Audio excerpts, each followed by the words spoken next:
Drama की शुरुआत mister जंग जीएस ग्रुप के सीईओ से होती है, जिस पर धोखाधड़ी और यौन शोषण के आरोप हैं। कोर्ट में उसके वकील सजा टालने की मांग करते हैं और 3 हफ्ते का समय मांगते हैं। डेविड हंसकर कहता है, 3 हफ्ते इतने गुनाहों के लिए? वह गुस्से में उसके सारे अपराध गिनाता है, कर्मचारियों को ठगना, टैक्स का पैसा हड़पना, शोषण करना, और उसे 10 साल की जेल व 70 अरब वॉन का जुर्माना सुना देता है। कोर्ट तालियों से गूंज उठता है और डेविड जनता की नजरों में ईमानदार जज बन जाता है। लेकिन यह सब सिर्फ दिखावा होता है। असल में डेविड का सपना सुप्रीम कोर्ट जज बनना होता है, इसलिए वह कर्मचारियों से अच्छा व्यवहार करता है, सीनियर्स की चापलूसी करता है और पुराने केस मीडिया में उछालता है, सिर्फ अपनी इमेज चमकाने के लिए। एक दिन वह एक लड़की की मदद करता है, यह सोचकर कि वह स्टाफ मेंबर है। वह उससे बहुत अच्छे से पेश आता है, लेकिन जैसे ही उसे पता चलता है कि वह एक वकील है, उसका रवैया बदल जाता है। लड़की उसे अंकल कह देती है। डेविड झल्लाकर कहता है, तुम मुझे जानती नहीं, टीवी नहीं देखती, मैं कोई छोटा आदमी नहीं हूँ। जब उसे लगता है कि लोग देख रहे हैं, वह फिर से अच्छा बनने का नाटक करता है। लड़की उसका दोहरापन साफ देख लेती है। कुछ समय बाद डेविड को सुप्रीम कोर्ट के लिए नामांकन की खबर मिलती है। खुश होकर वह अपनी माँ की कब्र पर जाता है। फ्लैशबैक में दिखता है कि उसकी माँ फैक्ट्री में कड़ी मेहनत करती थी और खट्टी खुबानियां खाकर भी मुस्कुराती रहती थी। आज वही खुबानियां खाते हुए डेविड कहता है, अब ये खट्टी नहीं रही, बहुत मीठी है। ऑफिस में उसे बताया जाता है कि उसका एक स्कूल टाइम का दोस्त मिलने आया है। शाम को दोनों मिलते हैं, पुरानी बातें करते हैं, शराब पीते हैं। अगली सुबह कोर्ट जाते समय डेविड की कार की डिक्की में उसे एक एप्पल बॉक्स भरा हुआ पैसा मिलता है। वह घबरा जाता है। एक जज के लिए ऐसा पैसा मतलब सीधा रिश्वत का आरोप। वह बॉस को सब बता देता है। बॉक्स में एक नोट मिलता है, इस पैसे का सही इस्तेमाल करो। डेविड पैसा दान कर देता है, लेकिन अगले दिन उसका बॉस उसे थप्पड़ मारकर एक वीडियो दिखाता है, जिसमें साफ दिखता है कि डेविड खुद वो बॉक्स कार में रख रहा है। डेविड सन्न रह जाता है। ये मैं हूँ, लेकिन मैंने ऐसा नहीं किया। बॉस को उस पर भरोसा नहीं होता। बॉस गुस्से में डेविड से कहता है, तुम मुझे फंसाने की कोशिश कर रहे हो, आखिर क्यों? डेविड सफाई देता है, वह मेरा स्कूल का दोस्त था, मुझसे मिलने आया था। लेकिन बॉस कड़ाई से कहता है, यह तुम्हारा दोस्त नहीं है, यह एक ठग है जो जेल से छूटने के बाद लोगों को धोखा देता रहा है। इसी वजह से यह वांटेड लिस्ट में है। यह सुनते ही डेविड सन्न रह जाता है। उसे यकीन ही नहीं होता कि उसके साथ इतना बड़ा धोखा हुआ है। वह उस दोस्त को कॉल करता है, लेकिन फोन बंद आता है। जांच करने पर पता चलता है कि उसका असली दोस्त तो 10 साल पहले मर चुका था, यानी वह आदमी शुरू से ही एक स्कैमर था। डेविड गुस्से और सदमे में आ जाता है, लेकिन हार मानने को तैयार नहीं होता। वह वीडियो की जांच करवाता है, लेकिन वीडियो नकली नहीं निकलता। उसमें सच में वही पैसा उठाते हुए दिख रहा होता है। वह बॉस से थोड़ा समय मांगता है, लेकिन बॉस साफ कह देता है, या तो इस्तीफा दो या रिश्वत के केस में पुलिस जांच का सामना करो। डेविड कल्पना करता है कि पुलिस उसे हथकड़ी लगाकर ले जा रही है और वह चिल्ला रहा है, मैंने कुछ नहीं किया। लेकिन कोई उस पर भरोसा नहीं करता। बॉस को भी अपनी कुर्सी जाने का डर होता है, इसलिए वह डेविड से इस्तीफा देने को कह देता है। इस्तीफा देने के बाद डेविड न तो अपनी लॉ फर्म खोल सकता है और न ही आगे बढ़ सकता है। उसे अपनी माँ की आखिरी इच्छा याद आती है कि वह कामयाब बने, ताकि लोग उसे नीची नजर से न देखें। लेकिन अब वह क्या करे? तभी उसे अपनी पुरानी क्रश जेओंगिन का फोन आता है। वह मिलने बुलाती है और कहती है, मुझे पता है तुम्हारे साथ क्या हुआ। कैसे पता चला मत पूछो, मैं तुम्हारी मदद करना चाहती हूँ, मेरी लॉ फर्म ज्वाइन कर लो। डेविड मना नहीं कर पाता। जोंगिन की फर्म कोरिया की टॉप लॉ फर्म्स में से एक होती है। अगले दिन वह थकावट का बहाना बनाकर इस्तीफा दे देता है और नई फर्म ज्वाइन करता है। शुरुआत में वह बहुत खुश होता है। इतनी बड़ी और प्रतिष्ठित जगह, बिल्कुल उसके लायक। वह जेओंगिन से भी कह देता है कि यह जगह उसे सूट करती है। लेकिन जैसे ही वह उसे प्रो बोनो टीम दिखाने ले जाती है, उसका चेहरा उतर जाता है। ऑफिस बेसमेंट में होता है, जहाँ वकीलों के साथ साथ कुत्ते भी रहते हैं। यहाँ इंसानों के साथ जानवरों के केस भी देखे जाते हैं। जोंगिन उसे वहीं छोड़कर चली जाती है। वहीं उसे टीम के बाकी लोग मिलते हैं, योंगसिल, यूना और जुनू। डेविड को यकीन नहीं होता कि उसे इन्हीं लोगों के साथ काम करना है। वह सोचने लगता है, अब मेरी सफलता का क्या होगा? तभी वही वकील सामने आती है, पाम। वह हंसकर कहती है, आप वही है ना जो खुद को बहुत बड़ा आदमी बता रहे थे? जिंदगी कहाँ से कहाँ ले आती है। अब हम साथ काम करेंगे, जानवरों के लिए। टीम उसे खाने पर बुलाती है, लेकिन डेविड अंदर से पूरी तरह टूट चुका होता है। ऊपर से ऑफिस ऐसी जगह है जहाँ धूप तक नहीं आती। तब एक कुत्ता उसके पीछे दौड़ पड़ता है। वह गिर जाता है, लेकिन कुत्ता काटने की बजाय उसे चाटने लगता है। गुस्से में डेविड बड़बड़ाता है, मुझे यहाँ से वापस जाना है। और इसी के साथ एपिसोड खत्म हो जाता है।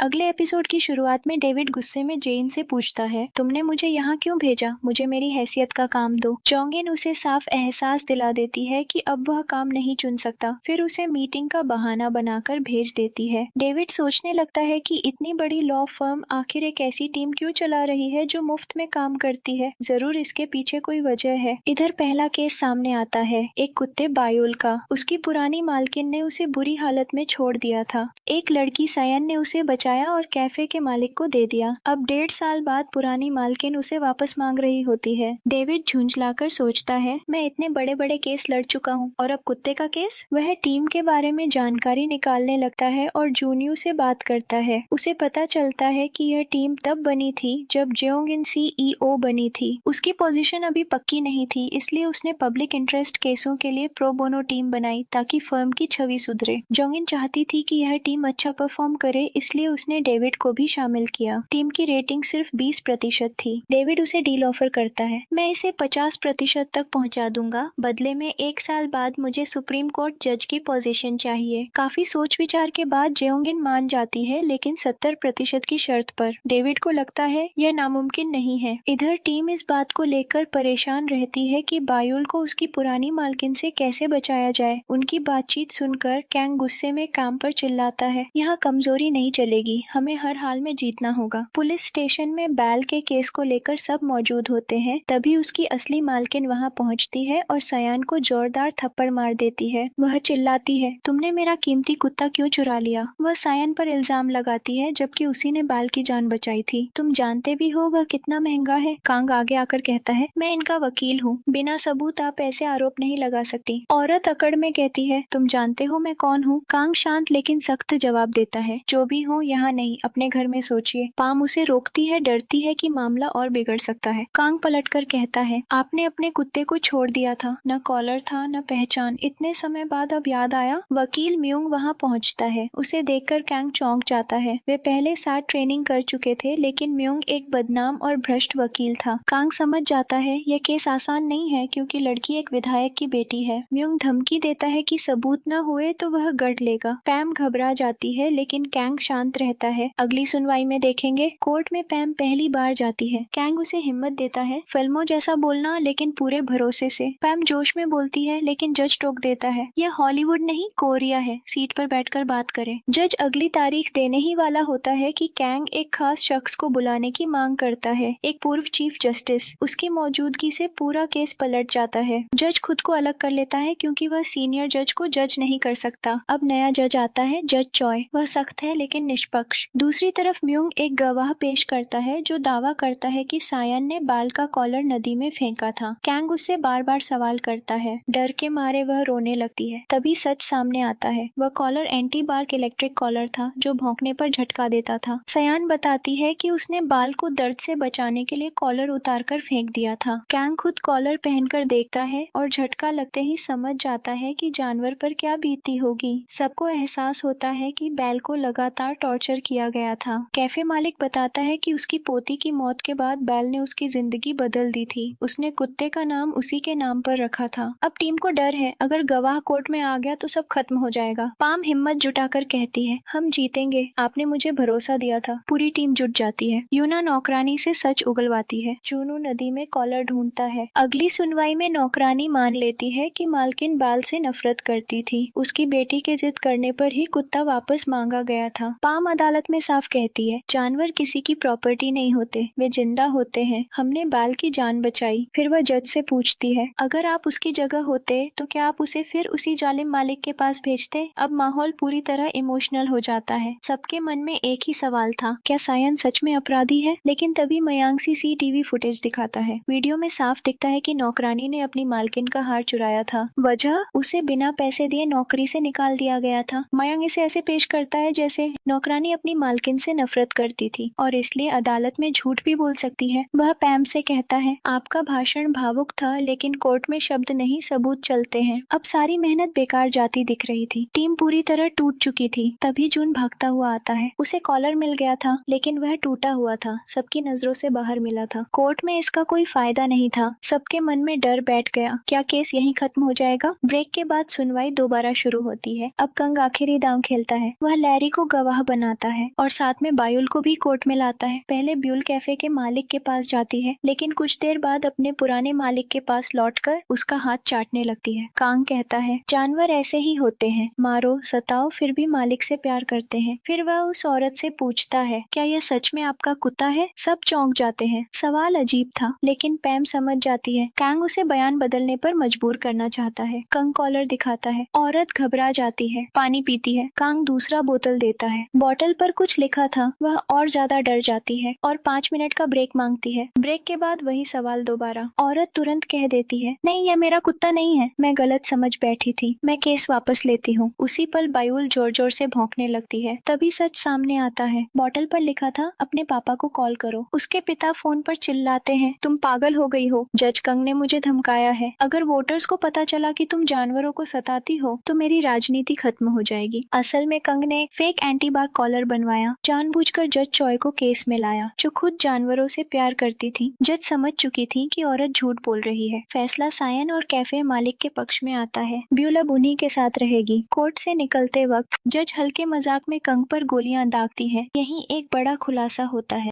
जिस ड्राइवर ने कंग को फंसाया था वह जोंगवोन से जुड़ा हुआ था। फ्लैशबैक में कैंग का बचपन दिखाया जाता है, जब उसने एक पपी को बचाया था जिसे लोग बेचने वाले थे। वह हमेशा से ऐसा ही था, कमजोरों की तरफ खड़ा रहने वाला। इधर कैंग उस कॉन आर्टिस्ट जिपाम के बारे में पता लगाने की कोशिश करता है, लेकिन उसे पता चलता है कि उसके ही ऑफिस से उस आदमी को कई बार कॉल गया है। वह गुस्से में कहता है, मैंने उस गुंडे को फोन क्यों करूंगा। तभी उसे अपनी सेक्रेटरी याद आती है, जो कभी किसी से बात करते हुए उसे देखकर अचानक कॉल काट देती है। कांग को शक हो जाता है और वह अपने आदमी को उसके पीछे लगा देता है। उधर कोर्ट में बायुल का केस जीत लिया जाता है, लेकिन सीन और कैफे मालिक अब भी डरे हुए होते हैं कि कहीं पुराना मालिक फिर से ब्यूल को छीन न ले। कांग उन्हें भरोसा दिलाता है, मुझ पर भरोसा रखिए, अब कोई बायुल को आपसे नहीं छीन सकता। यह सुनकर पैम का दिल अचानक तेज धड़कने लगता है। उसका चेहरा लाल पड़ जाता है। वह अपने जज्बात छुपाने की कोशिश करती है, लेकिन कैंग अब अगली बात करता है। वह कहता है कि टीम को अब पेड केस भी लेने चाहिए, इंटरनेशनल केसेस, कॉर्पोरेट केसेस। वह बोलता है, हम दिन रात ऐसे केस लड़ते हैं जिनसे एक पैसा नहीं मिलता, क्या हम हमेशा ऐसे ही काम करेंगे? यह सुनकर यूना भड़क जाती है। वह उसे साफ साफ स्टूपिड कहकर चली जाती है। कांग भी गुस्से में पलटकर कहता है, तुम मुझे स्टूपिड कैसे कह सकती हो? यून जवाब देती है, प्रो बोनो टीम उन लोगों के लिए है जिनके पास कोई नहीं है। कांग तंज कसते हुए पूछता है, क्या तुमने कभी अपनी पढ़ाई का खर्च खुद उठाया है? यून शांत लेकिन मजबूती से कहती है, नहीं, लेकिन इसी वजह से मैं दूसरों की मदद करना चाहती हूँ। तभी यूना उसे एक LGBTQ फेस्टिवल में ले जाती है। वह कैंग को दिखाती है कि प्रो बोनो टीम सिर्फ केस नहीं लड़ती, बल्कि ह्यूमन राइट्स के लिए खड़ी होती है। शुरुआत में कंग चिढ़ जाता है, लेकिन जब लोग उसके साथ तस्वीरें लेने लगते हैं, भीड़ इकट्ठा हो जाती है, तो वह खुद सोचने लगता है, मैं कहाँ फंस गया हूँ। इसके बाद वे एक प्रेस कॉन्फ्रेंस में जाते हैं, लेकिन वहाँ कोई रिपोर्टर नहीं होता। तभी योंगसिल एक रिपोर्टर को लेकर आता है। पाम उसकी तारीफ करती है। कॉलेज के दिनों में वह SLM क्लियरेंस के दौरान गैंगस्टर्स से भिड़ चुका था। इधर कंग उसके कपड़ों को देखकर सोचता है कि ये इटालियन ब्रांड लगते तो हैं, लेकिन कहीं नकली तो नहीं। उसी वक्त जोंगिन का कॉल आता है। वह इंटरव्यू दे रही होती है। जब उससे पूछा जाता है कि वह इतनी कम उम्र में CEO कैसे बनी, तो वह जवाब देती है, मैं ऐसा दुनिया बनाना चाहती हूँ जहाँ लोग मेरी उम्र या जेंडर नहीं, मेरे काम के बारे में पूछें। जब कैंग के बारे में सवाल किया जाता है तो कंग भी कैमरे के सामने आ जाता है। इंटरव्यू के बाद वह जोंगिन से पूछता है, तुमने मुझसे ये क्यों नहीं पूछा कि मैंने जज की नौकरी क्यों छोड़ी? जोंगिन मुस्कुराकर बात टाल देती है। अगले दिन कंग के ऑफिस एक अजीब सा क्लाइंट आता है, एक छोटा बच्चा। वह कहता है, मैं भगवान से नाराज हूँ, उसने मुझे बिना पूछे इस दुनिया में भेज दिया, ऐसे शरीर के साथ जिसे कोई पसंद नहीं करता, मेरी माँ भी नहीं। वह कंग से कहता है, आप मेरा केस लड़िए। इसके बाद वह लड़का कैंग को उसका ही इंटरव्यू दिखाता है, जिसमें कंग कहता है कि जो भी दर्द में है, जिसे भी मदद चाहिए, मैं उसके लिए खड़ा रहूंगा। यह देखकर कंग उसे समझाने की कोशिश करता है, तुम्हारा केस कानूनी तौर पर संभव ही नहीं है, भगवान पर मुकदमा कैसे किया जा सकता है, मुआवजा कौन देगा? लेकिन लड़का कहता है, आप वकील हैं, रास्ता आप निकालिए, काश मैं पैदा ही न हुआ होता। यह सुनकर कंग कुछ पल के लिए बिल्कुल चुप हो जाता है। वह भावुक हो जाता है। कंग के कहने पर जूनू बच्चे को घर छोड़ने जाता है, लेकिन लड़का टैक्सी के पैसे मांगने की कोशिश करता है। कांग उसे अनसुना कर देता है और खुद उसे बाहर तक छोड़ आता है। वापसी में जून कहता है, आप उसके लिए बुरा महसूस कर रहे हैं ना, ऐसे केस आपने पहले नहीं देखे होंगे। कांग जवाब देता है, ऐसा नहीं है, जब मैं नया जज था रोज बर्बादी, बीमारी और आत्महत्या के केस देखता था। फिर लोग कहने लगे, हमें भी अमीरों के केस देखने हैं, पैसा चाहिए। वह नशे में होता है। कैंग उसे पैसे देकर टैक्सी में बैठा देता है। इसी दौरान कंग को खबर मिलती है कि उसकी सेक्रेटरी एक VIP हॉस्पिटल रूम में गई है। वह अपने आदमी से कहता कहता है कि उस पर नजर रखी जाए। अगले दिन वही बच्चा फिर कंग के पास आ जाता है। कांग उसे दोबारा मना कर देता है, लेकिन वह बच्चा रोज आने लगता है, पीछा करता है, इंतजार करता है। आखिरकार कंग केस लेने को मजबूर हो जाता है। एक दिन अचानक बच्चे की माँ आती है और उसे जोरदार थप्पड़ मारती है। चिल्लाकर कहती है, तू मरना चाहता है क्या? पूरी दुनिया ढूंढ ली मैंने। यूना पुलिस बुलाने लगती है, लेकिन बच्चा रोक देता है। अगर माँ जेल गई तो मैं कहाँ रहूंगा? तब सच्चाई सामने आती है। माँ खुद बचपन में अनाथालय से भागी थी। 16 साल की उम्र में वह गर्भवती हो गई। यह बच्चा उसकी मजबूरी का नतीजा था। वह लड़का भगवान से सिर्फ एक सवाल पूछना चाहता था, अगर आप थे तो मुझे ऐसा क्यों बनाया? यह सुनकर पैम पूरी तरह टूट जाती है। शाम को सब लोग साथ बैठते हैं। पाम कहती है, हमें यह केस लेना चाहिए। कंग सख्त होकर कहता है, यह केस नहीं है, यह सिर्फ झूठी उम्मीद है। हम पहले से जानते हैं कि हारेंगे। वह उसे ताना देता है, तुम अच्छे माहौल में पली हो, असल जिंदगी का संघर्ष नहीं जानती। अगर भलाई करनी है तो दान करो। पाम चुप हो जाती है। फ्लैशबैक में दिखाया जाता है कि पहले भी लोग उसे यही कहते थे कि पैसे के बिना कोई काम नहीं करता। अगले दिन योंगसिल उसे एक उदाहरण देता है, मशरूम जो बिना देखभाल के भी उग जाते हैं, मतलब वह अकेले भी यह केस संभाल सकती है। पाम तय कर लेती है, वह बच्चे की माँ से मिलती है और सच्चाई जानती है। फिर टीम को बताती है, हम भगवान पर केस नहीं करेंगे, हम वोंगसान हॉस्पिटल पर केस करेंगे। माँ शराब और ड्रग्स लेती थी, वह गर्भ नहीं चाहती थी, लेकिन हॉस्पिटल ने सब जानते हुए भी अबॉर्शन नहीं किया और जानबूझकर समय टालता रहा। यहीं से कैंग समझ जाता है, सामने फिर वही बड़ा खिलाड़ी आने वाला है। केस 10 साल पुराना है और सबूत लगभग नहीं है। जब हेल्थ कमेटी जानकारी देने से मना कर देती है, कंग आखिरी रास्ता अपनाता है, सरकारी अफसर पर दबाव। वह उसे डराता है, उसके निजी खर्चों और ट्रिप्स की बात छेड़कर। डर के मारे अफसर सब कुछ बता देता है। बाद में पता चलता है कांग के पास कोई शिकायत थी ही नहीं, सिर्फ मनोवैज्ञानिक दबाव। और यहीं से यह केस एक नए मोड़ पर पहुंच जाता है। अगली सुनवाई में कैंग कोर्ट में अहम सबूत पेश करता है। वह बताता है कि इस अस्पताल का एबॉर्शन रेट बाकी अस्पतालों से 91% कम है। मतलब यह अस्पताल एबॉर्शन की मांग होने के बावजूद प्रक्रिया नहीं करता, भले ही माँ की सेहत खराब हो या बच्चे की जान को खतरा हो। यही लापरवाही इस केस में भी हुई थी। अब कंग अस्पताल के रिकॉर्ड मांगता है और जज इसकी इजाजत दे देता है। केस फिलहाल यहीं रुक जाता है। यह सब देखकर बच्चा खुश तो होता है, लेकिन उसे अब भी शक रहता है, क्या हम सच में जीत पाएंगे? पाम उससे बात करती है और उसकी माँ के बारे में पूछती है। बच्चा बताता है कि उसकी माँ को लगता है कि उनके जैसे लोग बड़े अस्पतालों के खिलाफ कभी नहीं जीत सकते।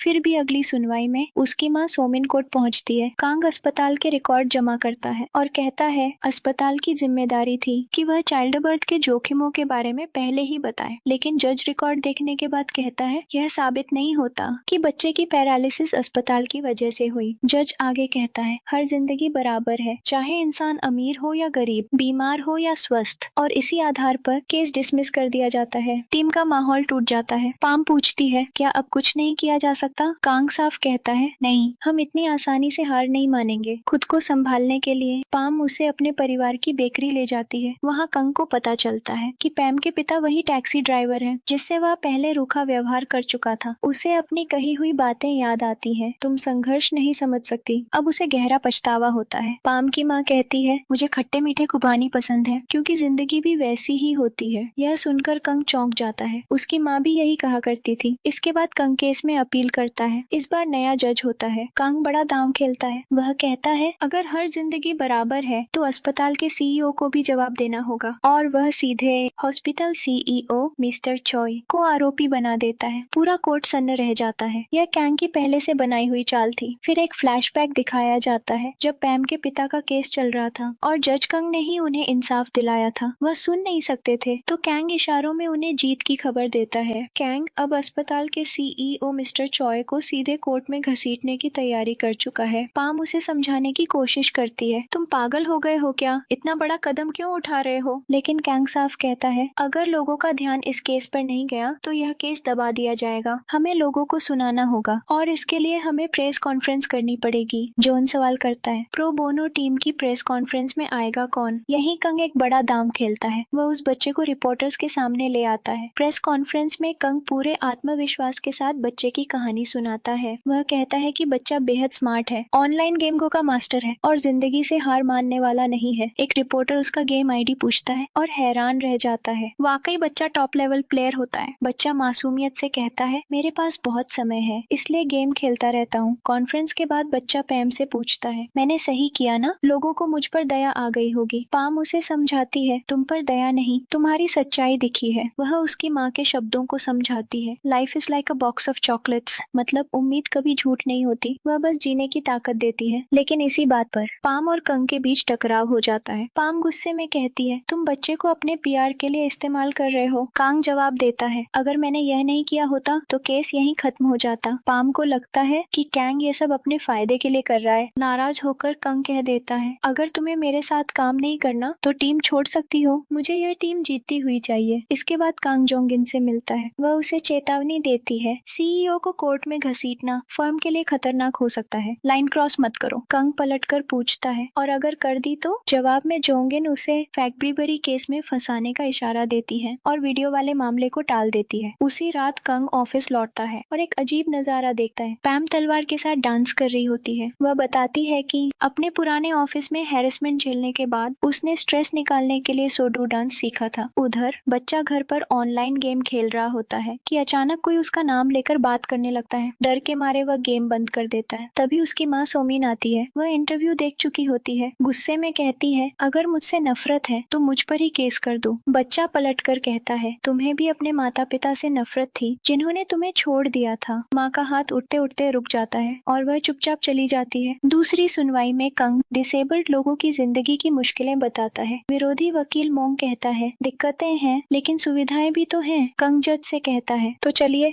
खुद अनुभव करके देखते हैं। इसके बाद जज और मोंग व्हीलचेयर पर बैठकर बस और रास्तों से सफर करते हैं। कुछ किलोमीटर में ही दोनों की हालत खराब हो जाती है। कोर्ट लौटकर कंग कहता है, आप सिर्फ 2 किलोमीटर चले जबकि यह बच्चा रोज इतनी दूर से इंसाफ मांगने आता है। लेकिन मोंग फिर भी कहता है, गलती माता पिता की है, अस्पताल की नहीं। वह बच्चे की माँ सोमिन से तीखे सवाल करता है, क्या आपने यह केस पैसे के लिए किया? वह पहले ट्रायल के उस जज का जिक्र करता है जो अंधी थी और कहता है, उसकी माँ ने भी मुश्किलों के बावजूद उसे जज बनाया, तो आप अपने बेटे को ऐसा क्यों नहीं बना सकती? लेकिन आपकी वजह से वह अब भगवान पर केस कर रहा है। फिर वह ताना मारता है, क्या आप अपने बेटे से प्यार नहीं करती? क्या आपको उसके पैदा होने का पछतावा है? यह सुनते ही सोमिन टूट जाती है। वह रोते हुए कहती है, मुझे अपने बेटे से कोई पछतावा नहीं, मैं उसे बहुत प्यार करती हूँ। लेकिन मंगान रुकता नहीं। वह आरोप लगाता है कि समीन ने यह केस पैसे के लिए किया है और अपने बच्चे को इस्तेमाल किया है। यह सब सोमिन को अंदर से तोड़ देता है। वह शराब पीती है और अपने बचपन को याद करती है, जब उसकी माँ हर साल यही कहकर जाती थी कि वह ढेर सारे पैसे लेकर लौटेगी, लेकिन कभी वापस नहीं आई। टूटे हुए मन से समी उसी पुल पर पहुंच जाती है जहां वह हर साल जाती थी। जैसे ही वह छलांग लगाने वाली होती है, पास के पे फोन बजता है। फोन पर उसका बेटा रोते हुए कहता है, मैं तुम्हारे बिना नहीं जी सकता, मैं तुमसे बहुत प्यार करता हूँ। मुझे लगा मैं तुम्हारी खुशी की वजह नहीं बन पा रहा, इसलिए मैंने अडॉप्शन के बारे में सोचा। समीन पीछे मुड़ती है और देखती है कि उसका बेटा दूसरी तरफ खड़ा है। वह दौड़कर उसे गले लगा लेती है, मैं भी तुमसे बहुत प्यार करती हूँ। बाद में पता चलता है कि योंगसिल को मालूम था कि सोमिन हर साल इसी दिन इस पुल पर आती है, इसीलिए उसने पे फोन को ठीक करवाया ताकि जरूरत पड़ने पर बेटा उसे रोक सके। अगली सुनवाई में कांग पूरी तरह तय कर चुका होता है कि वह किसी भी कीमत पर हॉस्पिटल सीईओ मिस्टर चोई को कोर्ट में लाएगा। हालांकि सीईओ कभी पब्लिक में नहीं आता, लेकिन इस बार वह खुद कोर्ट पहुंचता है। मिस्टर चोई शांत और सधा हुआ इंसान होता है। वह लकड़ी के सहारे चलता है और खुद भी डिसेबल है। वह कहता है, हर जिंदगी बराबर और सुंदर है। लेकिन कांग भड़क जाता है, यह बात अमीरों के लिए हो सकती है, गरीबों के पास कोई सपोर्ट सिस्टम नहीं होता। वह सोमिन और उसके बेटे की ओर इशारा करके कहता है, आप उनकी तकलीफ देख ही नहीं रहे। मिस्टर चोई जवाब देता है, दर्द सबकी जिंदगी में होता है, दूसरों को दोष देने से बेहतर है अपने दर्द से लड़ना। ब्रेक के दौरान कांग को एक शॉकिंग कॉल मिलता है। उसे पता चलता है कि उसकी सेक्रेटरी अपने पुराने बॉस से मिल रही है और पैसों की बातें कर रही है, और वही बॉस अब चीफ जस्टिस के पद के लिए नॉमिनेट है, वही पद जो कभी कंग के लिए था। अब कंग को समझ आ जाता है कि उसके साथ सब कुछ एक सोची समझी साजिश थी। उधर पैम कहती है, मुझे अब भी लगता है कि लोग बुरे नहीं होते। कांग जवाब देता है, जब लोग अपने फायदे में डूब जाते हैं तो दूसरों की परवाह नहीं करते। पाम शांत होकर कहती है, अगर कोई अच्छा नहीं बचेगा तो मैं अच्छी रहूंगी। अगली सुनवाई में पता चलता है कि बुनसन फाउंडेशन डिसेबल्ड लोगों के लिए काम करती है और मिस्टर चॉय खुद भी डिसेबल है। बच्चा खुद गवाही देने आता है। वह पहले मिस्टर चॉय को धन्यवाद देता है कि उसने उसे स्कूल भेजा। फिर वह सच्चाई बताता है, स्कूल में सब अच्छे थे जब तक मैंने एक गलती नहीं की। फ्लैशबैक में दिखाया जाता है कि एक लड़की ने उसे लाइब्रेरी चलने के लिए कहा, लेकिन बाकी बच्चे उसका मजाक उड़ाने लगे। मामला इतना बढ़ गया कि स्कूल के पेरेंट्स ने शिकायत कर दी। आखिरकार उसे स्कूल छोड़ना पड़ा। वह मिस्टर चॉय को दादाजी कहकर पूछता है, आप कहते थे हार मत मानो, लेकिन मैंने हमेशा हार मानना सीखा है। बताइए, मैं दूसरों की तरह नॉर्मल कैसे बनूं? इसके बाद डिसेबल्ड स्कूल के खिलाफ प्रोटेस्ट शुरू हो जाता है। समीन लोगों से गुहार लगाती है, कृपया स्कूल बनने दीजिए, लेकिन लोग कहते हैं हम अपने घर तोड़ने को तैयार नहीं हैं। हमने भी मेहनत से यह सब बनाया है। इसी वजह से सोमिन और उसके जैसे बाकी पेरेंट्स किसी भी कीमत पर यह जगह छोड़ने को तैयार नहीं होते। यहाँ तक कि पैम भी उनके साथ जमीन पर बैठकर सपोर्ट करती है। लेकिन सच्चाई यह है कि दोनों ही साइड्स अपनी जगह सही है। इसी बीच मिस्टर चॉय वहाँ से गुजरते हैं और यह सब देख लेते हैं। वह बाहर से भले शांत हो, लेकिन घर जाकर यही बातें उनके दिमाग में घूमती रहती है। अगली सुनवाई में मिस्टर चॉय उस बच्चे से दोबारा बात करते हैं। वह मुस्कुराकर पूछते हैं, तुम एस्ट्रोनॉट बनना चाहते हो ना? ये तुम्हारी पसंदीदा किताब है और यही तुम्हारा आइडल टाइप। बच्चा चौंक जाता है। आपको कैसे पता? मिस्टर चॉय कहते हैं, तुमने ये सब अपने ऑनलाइन गेम वाले दोस्त को बताया था। तभी बच्चे को याद आता है कि गेम में उसका ओपोनेंट यही इंसान था। मिस्टर चॉय हंसते हैं, हाँ वही मैं था, लेकिन मैं तुम्हें कभी हरा नहीं पाया। कोर्ट में मौजूद लोग कुछ समझ ही नहीं पाते। फिर मिस्टर चॉय सबके सामने अपनी जिंदगी का सच बताते हैं। वह कहते हैं, मेरे बेटे की मौत के बाद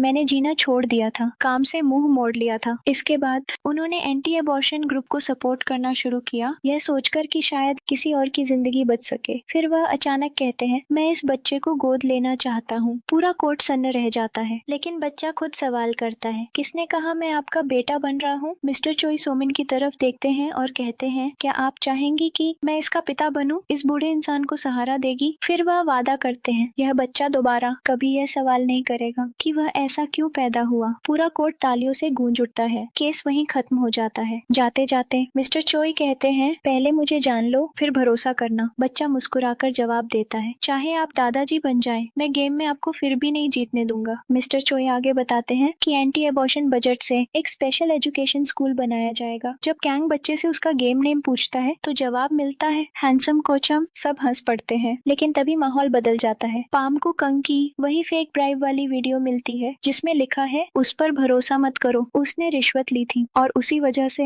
एक आदमी ने आत्महत्या कर ली। यही एपिसोड खत्म हो जाता है। Next episode recap. पाम पूरी तरह से शॉक में होती है। वह सोचती है, क्या कंग सच में ऐसा इंसान है? कांग उससे पूछता है कि क्या हुआ, लेकिन पैम बात टाल देती है। थोड़ी देर बाद कैंग एक सिक्योरिटी गार्ड से बहुत अपनापन दिखाकर बात करता है। उससे पता चलता है कि जज रहते हुए कांग ने उसकी काफी मदद की थी। पाम के मन में कंफ्यूजन और बढ़ जाता है। वह अपनी जज दोस्त से कंग के बारे में पूछती है। उसे बताया जाता है कैंग बहुत फेमस था, पीपल्स जज कहलाता था, लेकिन कई लोग उसे पसंद नहीं करते थे। उस पर रिश्वत का आरोप भी लगा था। इसी बीच प्रो बोनो टीम को ह्यूमन राइट्स कोalition के फुटबॉल मैच में बुलाया जाता है। कैंग इसे टाइम वेस्ट कहकर मना कर देता है, लेकिन बाकी लोग चले जाते हैं। मैच में उनकी हालत खराब हो जाती है। एक प्लेयर खुद का गोल कर देता है और टीम बुरी तरह हार जाती है। बाद में कंग को पता चलता है कि सामने वाली टीम मल्टीकल्चरल थी, सब कोरियन सोसाइटी का ही हिस्सा थे। उसे अपनी सोच पर शर्म आती है। यहीं से एक नया केस सामने आता है। खया जो फॉरेनर है और कोरियन हस्बैंड से डिवोर्स चाहती है। कैंग पहले उसे गोल्ड डगर समझता है, लेकिन जब वह अपनी कहानी सुनाती है, अब्यूज, कंट्रोल, शक, तो माहौल बदलने लगता है। इतना सब कुछ होने के बाद भी कैंग यह केस लेने से मना करता रहता है। उसका कहना साफ था, हम सिर्फ पब्लिक इंटरेस्ट केस लेते हैं। उसे लगता है कि काया बहुत अमीर है। उसके कपड़े देखकर उसे यकीन हो जाता है कि वह ये सब सिर्फ वीजा के लिए कर रही है। लेकिन तभी यंगसन बताती है कि काया के कपड़े ब्रांडेड नहीं है, सिर्फ दिखावे के लिए हैं, सस्ते और फेक। फिर भी कंग अपनी बात पर अड़ा रहता है, हमें सिर्फ कोरियन सोसाइटी के लोगों के बारे में सोचना चाहिए। यह सुनकर बाइमू भड़क जाती है। वह कहती है, काया शादी के बाद यहाँ आई है तो वह भी इसी सोसाइटी का हिस्सा है। गुस्से में वह कंग को उसकी उस एप्पल बॉक्स वाली रिश्वत की याद दिला देती है। कंग चौंक जाता है, तुमने क्या कहा? लेकिन बाइमू कुछ नहीं बोलती। यंगसुन कहती है, फैसला करने से पहले चलकर खुद देख लेते हैं गाँव का सच। अगले दिन पूरी टीम काया के गाँव जाती है। रास्ते में कैंग पैम से पूछता है, क्या तुम्हें मेरे बारे में कुछ पता चला? पाम चुप रहती है। गाँव पहुंचकर सब लोग खेतों में काम करते हैं। शहर का काम पूरी तरह टूट जाता है। जांच करने पर पता चलता है कि काया गांव के गवर्नर की बहू है। इसी वजह से लोग उससे जलते हैं। कोई उसे बहुत अच्छी बताता है तो कोई अफवाह फैलाता है कि उसके कई मर्दों से रिश्ते हैं। कांग झुंझलाकर कहता है, अफवाहें हर जगह फैलती हैं। गांव वाले भी शहर वालों जैसे ही हैं। गवर्नर का घर, गवर्नर उन्हें डिनर पर बुलाता है। वहीं कंग पहली बार डोमिन से मिलता है। क्या का पति जैसे ही डोमिन काया को देखता है, वह उसे जबरदस्ती कमरे में खींच लेता है और दरवाजा बंद कर देता है। सबको कुछ अजीब लगता है। डिनर के दौरान गवर्नर बताता है कि उसका बेटा बचपन में घायल हुआ था था और मेंटली वीक है, लेकिन वह अपनी पत्नी से बहुत प्यार करता है। कांग का दर्द। रात में पैम कंग से बात करती है। उसे लगता है कि यह जगह कंग को उसके अतीत की याद दिला रही है। कंग बस इतना कहता है, कानून हमेशा अमीरों के साथ होता है, गरीबों के साथ नहीं। फ्लैशबैक में दिखता है कि उसकी माँ के हाथ फैक्ट्री एक्सीडेंट में खराब हो गए थे, लेकिन पैसे न होने की वजह से वह केस नहीं कर पाई। पाम उसे समझाती है, अब तुम पावरफुल हो, अब तुम आम लोगों की मदद कर सकते हो। यही बात कंग का मन बदल देती है। केस लेने की जंग। फर्म इस केस के खिलाफ होती है, न सबूत है न फायदा, लेकिन तभी जोंगिन आकर कंग का साथ देती है। बाद में वह बताती है कि यह फैसला उसने कंग के लिए नहीं बल्कि पैम की वजह से लिया। पाम ने उसे रिश्वत वाला वीडियो दिखाया था। जोंगिन पहले से सब जानती थी। वह मानती है कि अगर उसने प्रोबोनो टीम बनाई है तो उसे पूरा सपोर्ट देना होगा। कंग हैरान रह जाता है, पैम को यह वीडियो कहाँ से मिला, लेकिन अभी केस ज्यादा जरूरी था। सच्चाई का खुलासा। सबूत नहीं थे तो कंग कहता है, सबूत काया खुद है। गांव में अफवाह थी कि काया छोटे कपड़े पहनकर लड़कों को फंसाती है, लेकिन असल में वह हमेशा पूरे कपड़ों में रहती है और गर्मी में भी पूरी तरह थकी हुई दिखती है। इससे कंग को शक होता है कि वह कुछ छुपा रही है। जब वे सीधे काया से मिलते हैं तो वह कहती है, मुझे बस शांति से डिवोर्स चाहिए, लेकिन फिर वह अपने गले के स्ट्रैंगुलेशन मार्क्स दिखा देती है। अब मामला अटेम्प्टेड मर्डर तक पहुंच जाता है। गवाह और सच। काया की दोस्त गवाही देती है कि डोमिन शराब पीकर दोस्तों के साथ काया को लेकर भड़काया गया था। डोमिन घर आकर उसके कपड़े फाड़ देता है, फोन छीन लेता है और उसे कमरे में बंद कर देता है। काया मानती है कि डोमिन पूरी तरह बुरा इंसान नहीं है, पर गुस्से में उससे बहुत बड़ी गलती हो गई। लेकिन गवर्नर होने की वजह से कोई गांव वाला गवाही देने को तैयार नहीं। काया चाहती है कि मामला ज्यादा न बढ़े। पाम उसे समझाती है, इस बार सिर्फ अपने बारे में सोचो। टक्कर। पाम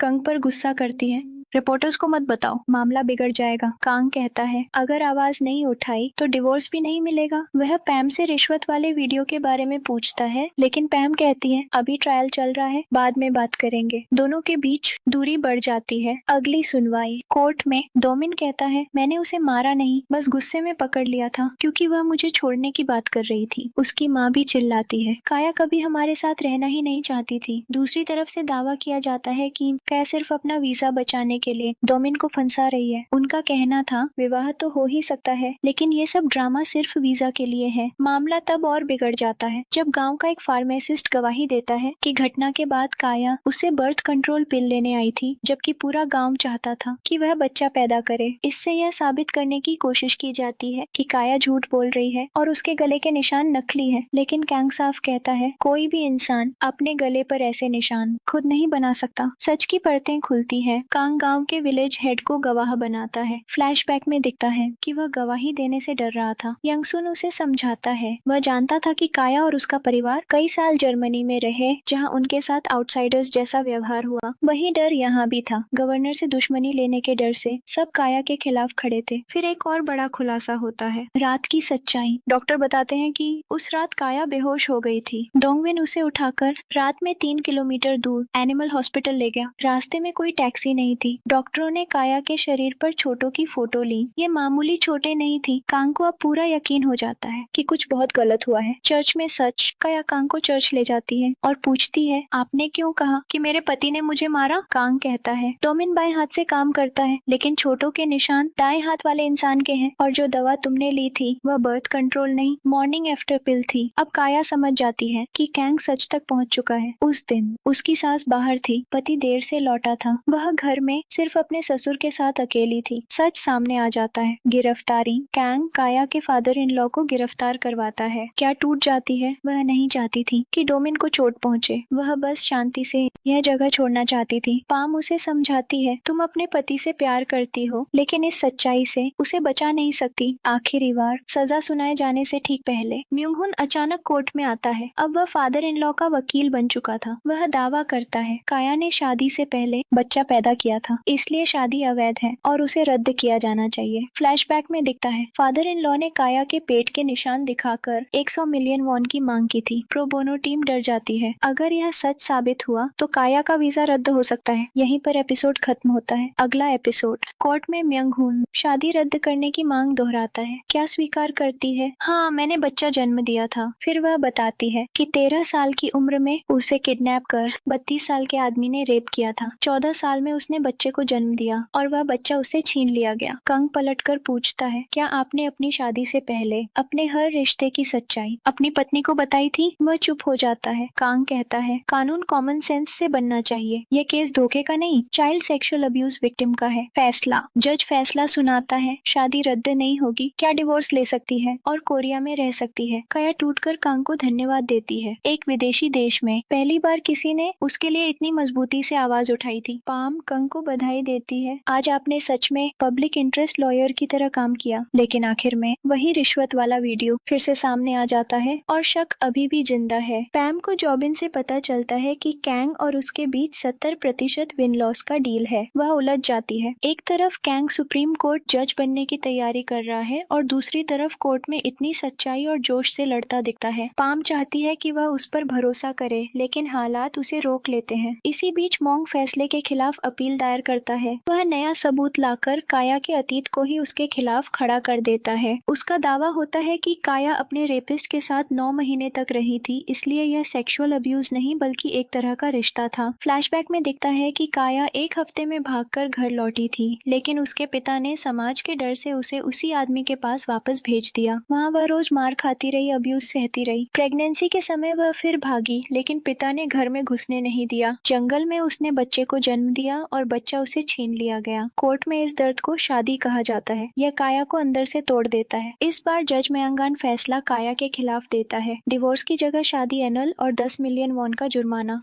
प्रो बोनो टीम हिल जाती है। उन्हें पता चलता है कि यही वही असेंबली मैन है जो पहले डॉग केस में था। शायद ये सब कंग से बदला लेने के लिए किया गया है, लेकिन कैंग हार मानने वालों में नहीं है। वह सुप्रीम कोर्ट जाने का फैसला करता है। इसके बाद और बड़ा झटका लगता है। गांव वालों की सिफारिश पर काया के फादर इन लॉ की सजा सस्पेंड हो जाती है। सिर्फ कुछ दिन की कम्युनिटी सर्विस क्या टूट जाती है और कंग सिस्टम पर भड़क उठता है। जब अगली अपील भी रिजेक्ट हो जाती है, कैंग समझ जाता है कि उसका बॉस ही इसके पीछे है। अब काया का वीजा कभी भी रद्द हो सकता है। वह उससे मिलने जाता है, लेकिन कुछ कह नहीं पाता। इसी दौरान खबर आती है कि वर्ल्ड रिफ्यूजी डे पर कोरिया का प्रेसिडेंट यूएन में ह्यूमन राइट्स पर भाषण देने वाला है। कैंग ऑफिस लौटता है और देखता है कि उसकी टीम हार मानने को तैयार नहीं है। वे रात दिन रास्ता खोजते हैं, लेकिन डिपोर्टेशन अगली सुबह तय होती है। एयरपोर्ट पर कंग आखिरी दाम खेलता है। वह काया के लिए रिफ्यूजी स्टेटस फाइल करता है। यह भी रिजेक्ट हो जाता है। फिर वह पब्लिक हियरिंग की मांग करता है। कोर्ट में रिपोर्टर्स मौजूद होते हैं। जज सवाल करता है, अगर उसे यहाँ टॉर्चर हुआ तो वह किसी और देश की रिफ्यूजी क्यों नहीं? कंग जवाब देता है, क्या यही कोरिया है जहाँ सेक्सुअल असॉल्ट विक्टिम्स को इंसाफ की जगह बाहर भेज दिया जाता है? उसके सवाल कोर्ट में हड़कंप मचा देते हैं। जज गुस्से में उसे देश की छवि खराब करने का आरोप लगाता है। इन सब के बाद भी कोई नहीं जानता था कि केस जीता जाएगा या नहीं, लेकिन कंग को पूरा भरोसा था कि वह यह लड़ाई जीत लेगा। सब हैरान थे कि उसे इतनी सर्टेजा कैसे है। तभी कैंग बताता है कि वर्ल्ड रिफ्यूजी डे में अभी 1.5 महीना बाकी है और उसी दिन कोरियाई प्रेसिडेंट यूएन में ह्यूमन राइट्स और रिफ्यूजीज पर भाषण देने वाला है। कांग जानता था कि अगर इस केस को सही वक्त पर दुनिया के सामने लाया जाए तो सिस्टम को झुकना ही पड़ेगा। इसीलिए उसने जानबूझकर रिपोर्टर्स बुलाए और वही होता है। यूएन स्पीच से पहले ही केस दोबारा खुलता है। अगली सुनवाई में कई ह्यूमन राइट्स लॉयर्स और प्रो बोनो अटर्नीज कैंग के साथ जुड़ जाते हैं। सिर्फ काया ही नहीं बल्कि कई और पीड़ित सामने आते हैं। कोई डेटिंग असाल्ट का शिकार था, किसी को ऑफिस में सेक्सुअली हैरेस किया गया था और कुछ की कहानी बिल्कुल काया जैसी थी। सबका एक ही कहना था, उन्हें ऐसा देश नहीं चाहिए जहां पीड़ित को चुप कराया जाए और ताकतवर को बचाया जाए। मांग इसे सिर्फ एक फॉरेन वुमन का मुद्दा बताकर देश की इमेज खराब होने की बात करता है, लेकिन कैंग जवाब देता है कि यह सिर्फ बॉडी का मामला नहीं है, यह किसी के साथ भी हो सकता है। वह साफ कहता है कि विदेशी कामगार हमारे खेतों में काम करते हैं, गाँव और फैक्ट्रियां संभालते हैं, जबकि हमारे अपने लोग वहाँ से जा चुके हैं। तो असली देश का हिस्सा कौन है, हम या वे लोग जिन्हें हम कभी अपनाते ही नहीं? इन सब बातों के बाद जज 2 हफ्ते का समय मांगता है। अगली सुनवाई में वह खुद अपनी कहानी सुनाता है कि उसके एंसेस्टर्स ने देश के लिए क्या किया एंड वह भी एक पैट्रियट है, लेकिन उसके लिए पैट्रियटिज्म का मतलब इनजस्ट को ढकना नहीं है। आखिरकार फैसला पलट दिया जाता है। क्या को देश में रहने की इजाजत मिल जाती है, कोई जुर्माना नहीं। जज पूरे देश की तरफ से काया से माफी मांगता है और कहता है कि उसके साथ बहुत गलत हुआ। कोर्ट खुशियों से भर जाता है। वर्ल्ड रेफ्यूजी डे पर यह केस वायरल हो जाता है और प्रेसिडेंट को इस मुद्दे पर बोलना ही पड़ता है। मिनिस्ट्री ऑफ जस्टिस कांग को वर्क वीजा और फंडिंग ऑफर करती है, बशर्ते वह केस यहीं खत्म कर दे। यही कांग की स्ट्रैटेजी थी और वह मान जाता है। इसके बाद गवर्नर के खिलाफ भी कार्रवाई होती है। वह अपील करता है, लेकिन इस बार उसका सामना यमराज जैसे सख्त जज से होता है, जो सेक्सुअल असॉल्ट के मामलों में बिल्कुल नरमी नहीं दिखाता। इधर ऑफिस में पैम को अपनी मेडिकल रिपोर्ट मिलती है। उसे कांग की एनेस्थीसिया वाली बात और ब्राइब वीडियो याद आता है। अब सारी कड़ियां जुड़ने लगती है। वह कंग से कहती है, तुम बेगुनाह हो, तुमने कुछ भी गलत नहीं किया।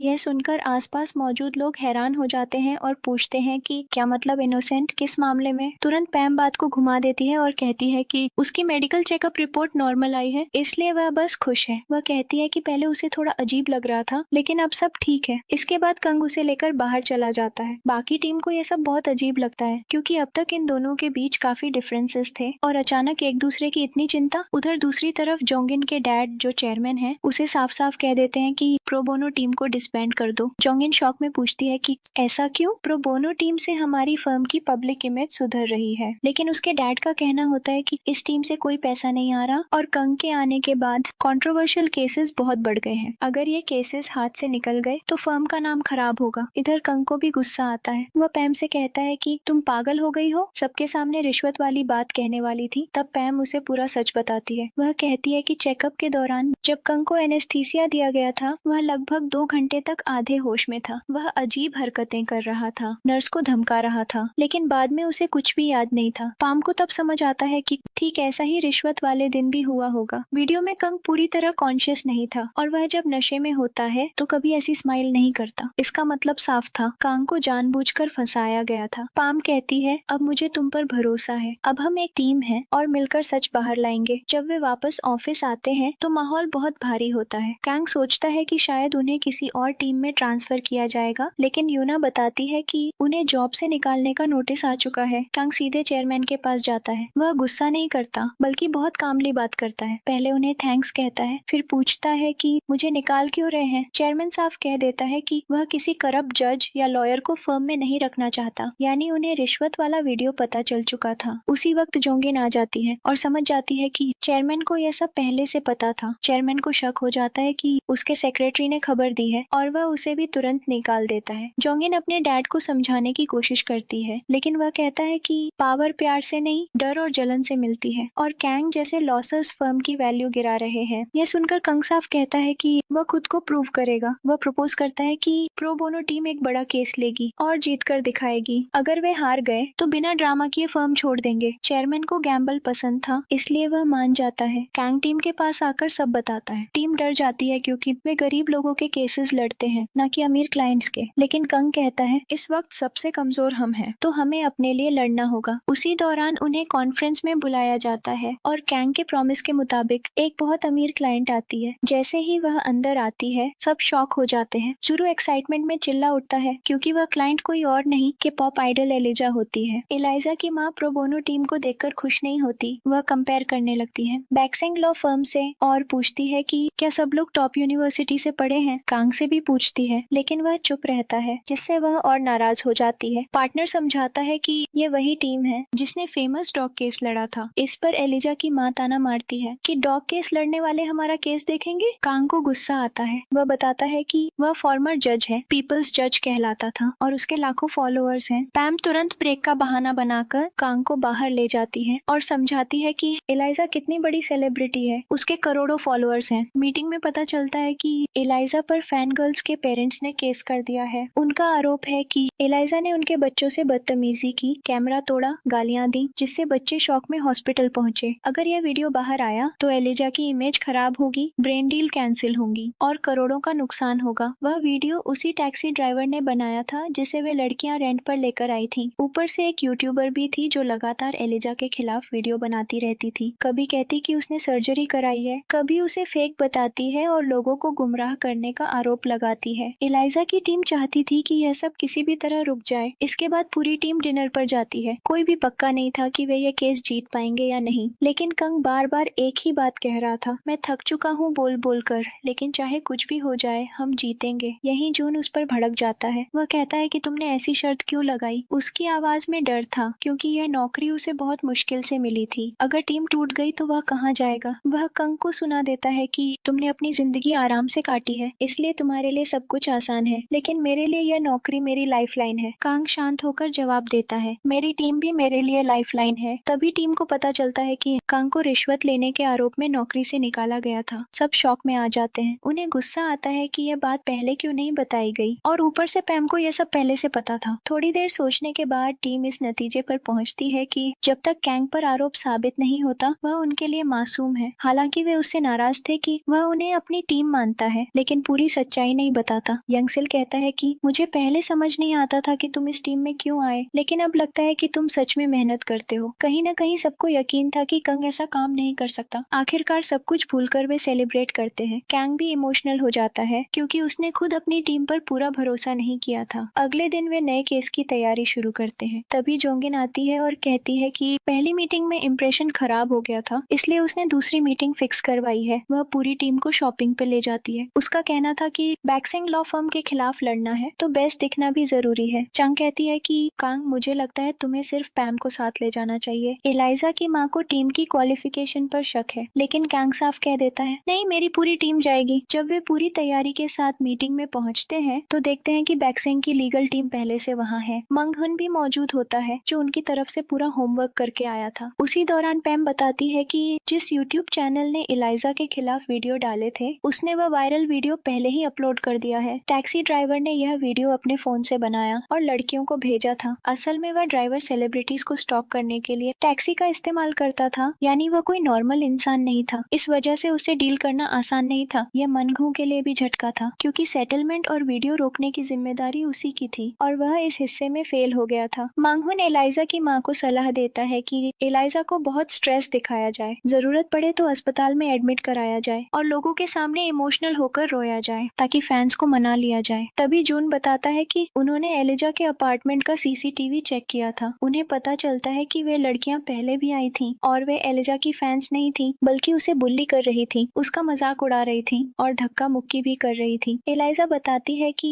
जिस दिन वीडियो बना था वह अपने बॉयफ्रेंड के अपार्टमेंट से लौट रही थी। वैक्सिंग की लॉयर तुरंत कहती है कि अगर बॉयफ्रेंड वाली बात बाहर आ गई तो ब्रांड इमेज पूरी तरह खराब हो जाएगी। यही यूना चुप नहीं रहती। वह साफ कहती है, एलाइजा कोई ब्रांड नहीं है, वह इंसान है, एडल्ट है। वह एलिजा के लिए खड़ी हो जाती है, उसे स्ट्रॉन्ग बताती है, स्टाइलिश, केयरिंग और अपने फैंस के लिए जेन्युइन। लेकिन सामने वाले उसे माफी मंगवाना चाहते हैं, हॉस्पिटल भेजना चाहते हैं और इमोशनल ड्रामा बनाना चाहते हैं। यह सब सुनकर एलाइजा हैरान रह जाती है। उसे पता चलता है कि यूना न सिर्फ उसकी फैन है, बल्कि फैन क्लब पोनियो की मेंबर भी है, और उसने कभी किसी को नहीं बताया कि वह एलिजा की स्टाइलिस्ट है। तभी एलिजा को याद आता है कि वह यूना से पहले मिल चुकी है। एक फैन मीट में यूना ने उससे ह्यूमन राइट्स की किताब पर ऑटोग्राफ लिया था और बताया था कि वह प्रो बोनो अटर्नी बनना चाहती है, क्योंकि कभी वह कमजोर और बुलीड थी और अब ऐसे लोगों से लड़ना चाहती है। उस दिन एलाइजा ने उसे बड़ी बहन कहा था और भरोसा दिलाया था, तुम ये कर सकती हो। यूना को यकीन नहीं होता कि एलाइजा उसे याद रखती है। वह खुद को सिर्फ एक साधारण फैन मानती थी।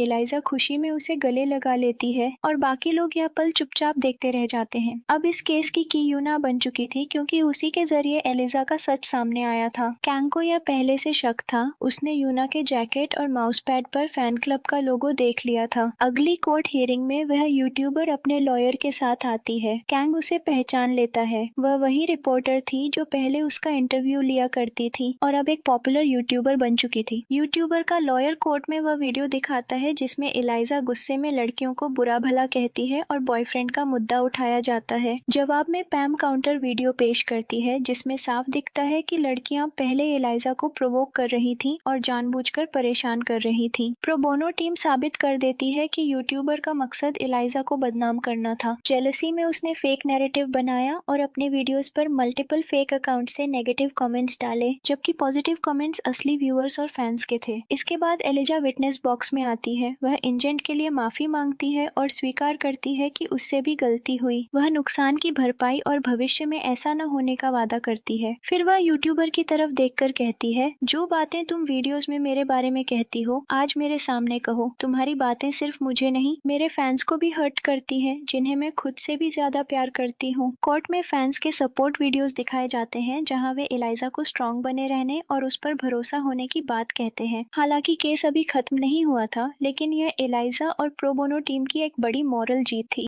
कोर्ट से बाहर यूट्यूबर का लॉयर कैंग को एक चौंकाने वाली बात बताता है। एलाइजा के बॉयफ्रेंड की जानकारी उन्हें एलाइजा की माँ ने दी थी। यह सुनकर कैंग और पैम स्तब्ध रह जाते हैं। सवाल उठता है, क्या एलाइजा की माँ ही उसके खिलाफ खड़ी है? यह बात दोनों को हिला देती है। उन्हें शक होता है कि कहीं उसकी माँ जानबूझकर एलाइजा की इमेज तो खराब नहीं कर रही। थोड़ी देर बाद एलिजा की माँ खुद आती है और कंग को धन्यवाद देती है। वह कहती है कि उसने पहले रूडली बिहेव किया था, लेकिन वह सिर्फ एक माँ है और अपने बच्चे की चिंता करती है। वह पूरी टीम को भी थैंक्स कहती है। योंगसिल ऑटोग्राफ मांगता है तो एलाइजा हंसते हुए कहती है कि क्लाइंट को लेकर आओ, खुद साइन कर दूंगी। एलाइजा की माँ भी जरूरत से ज्यादा खुश और स्वीट बिहेव कर रही होती है, जिससे कैंग और पैम को और अजीब लगता है। कैंग टीम को बताता है कि लॉयर ने जो कहा था वह शायद सच है, क्योंकि वह लॉयर पैसों के लिए किसी भी हद तक जाने के लिए जाना जाता है। अगले ही दिन एक आर्टिकल पब्लिश होता है जिसमें लिखा होता है कि एलिजा का बॉयफ्रेंड उसे चीट कर रहा था। यह खबर उसी मीडिया हाउस में छपती है जो उस लॉयर का है। अब कैंग और पैम सीधे एलाइजा की माँ से बात करने जाते हैं। पहले वह अनजान बनने की कोशिश करती है, लेकिन कैंग साफ कह देता है कि वह लॉयर लोगों को डराकर फायदा उठाता है। तो एक माँ होकर उसने अपनी बेटी की प्राइवेट लाइफ क्यों उजागर की? माँ जवाब देती है कि वह सिर्फ चाहती थी कि वह बेकार लड़का एलिजा से दूर रहे। लेकिन तभी एलिजा वहाँ पहुँच जाती है। वह टूटे हुए गुस्से में कहती है, आप मेरी जिंदगी क्यों बर्बाद कर रही हो? यह मेरा फैसला था। माँ समझाने की कोशिश करती है, लेकिन एलिजा थक चुकी होती है और वहाँ से चली जाती है। ऑफिस में यूना बॉयफ्रेंड पर गुस्सा करती है। पैम को एलाइजा के लिए बुरा लगता है और कंग को एक पैटर्न समझ आने लगता है। एलाइजा का हर रिश्ता कुछ महीनों में क्यों टूट जाता है? कैंग उसी लॉयर के पास जाता है और उसे लॉयड की धमकी देता है। डर के मारे वह सच बता देता है। एलाइजा की माँ हर बार उसे हायर करती थी। जब भी एलाइजा का कोई बॉयफ्रेंड बनता, एक आदमी को फेक बॉयफ्रेंड बनाकर भेजा जाता और माँ खुद एलिजा की प्राइवेट फोटो भेजती थी ताकि असली बॉयफ्रेंड डर कर भाग जाए। उसी वक्त एलिजा की माँ शॉपिंग करते हुए किसी हैंडसम आदमी से फ्लर्ट कर रही होती है। कांग यह सब एलिजा को बता देता है। अगले दिन एलिजा सूटकेस लेकर प्रोबोनो ऑफिस पहुंच जाती है। सब शॉक्ड हो जाते हैं। वह कहती है कि उसने घर छोड़ दिया है और कुछ दिन होटल में रहेगी। लेकिन असली शॉक तब लगता है जब एलिजा कहती है, मैं अपनी एजेंसी पर केस करना चाहती हूँ और कॉन्ट्रैक्ट खत्म करना चाहती हूँ। कोर्ट में कंग कॉन्ट्रैक्ट दिखाता है। कॉन्ट्रैक्ट में लिखा था कि एलाइजा बिना सवाल किए एजेंसी के हर आदेश का पालन करेगी।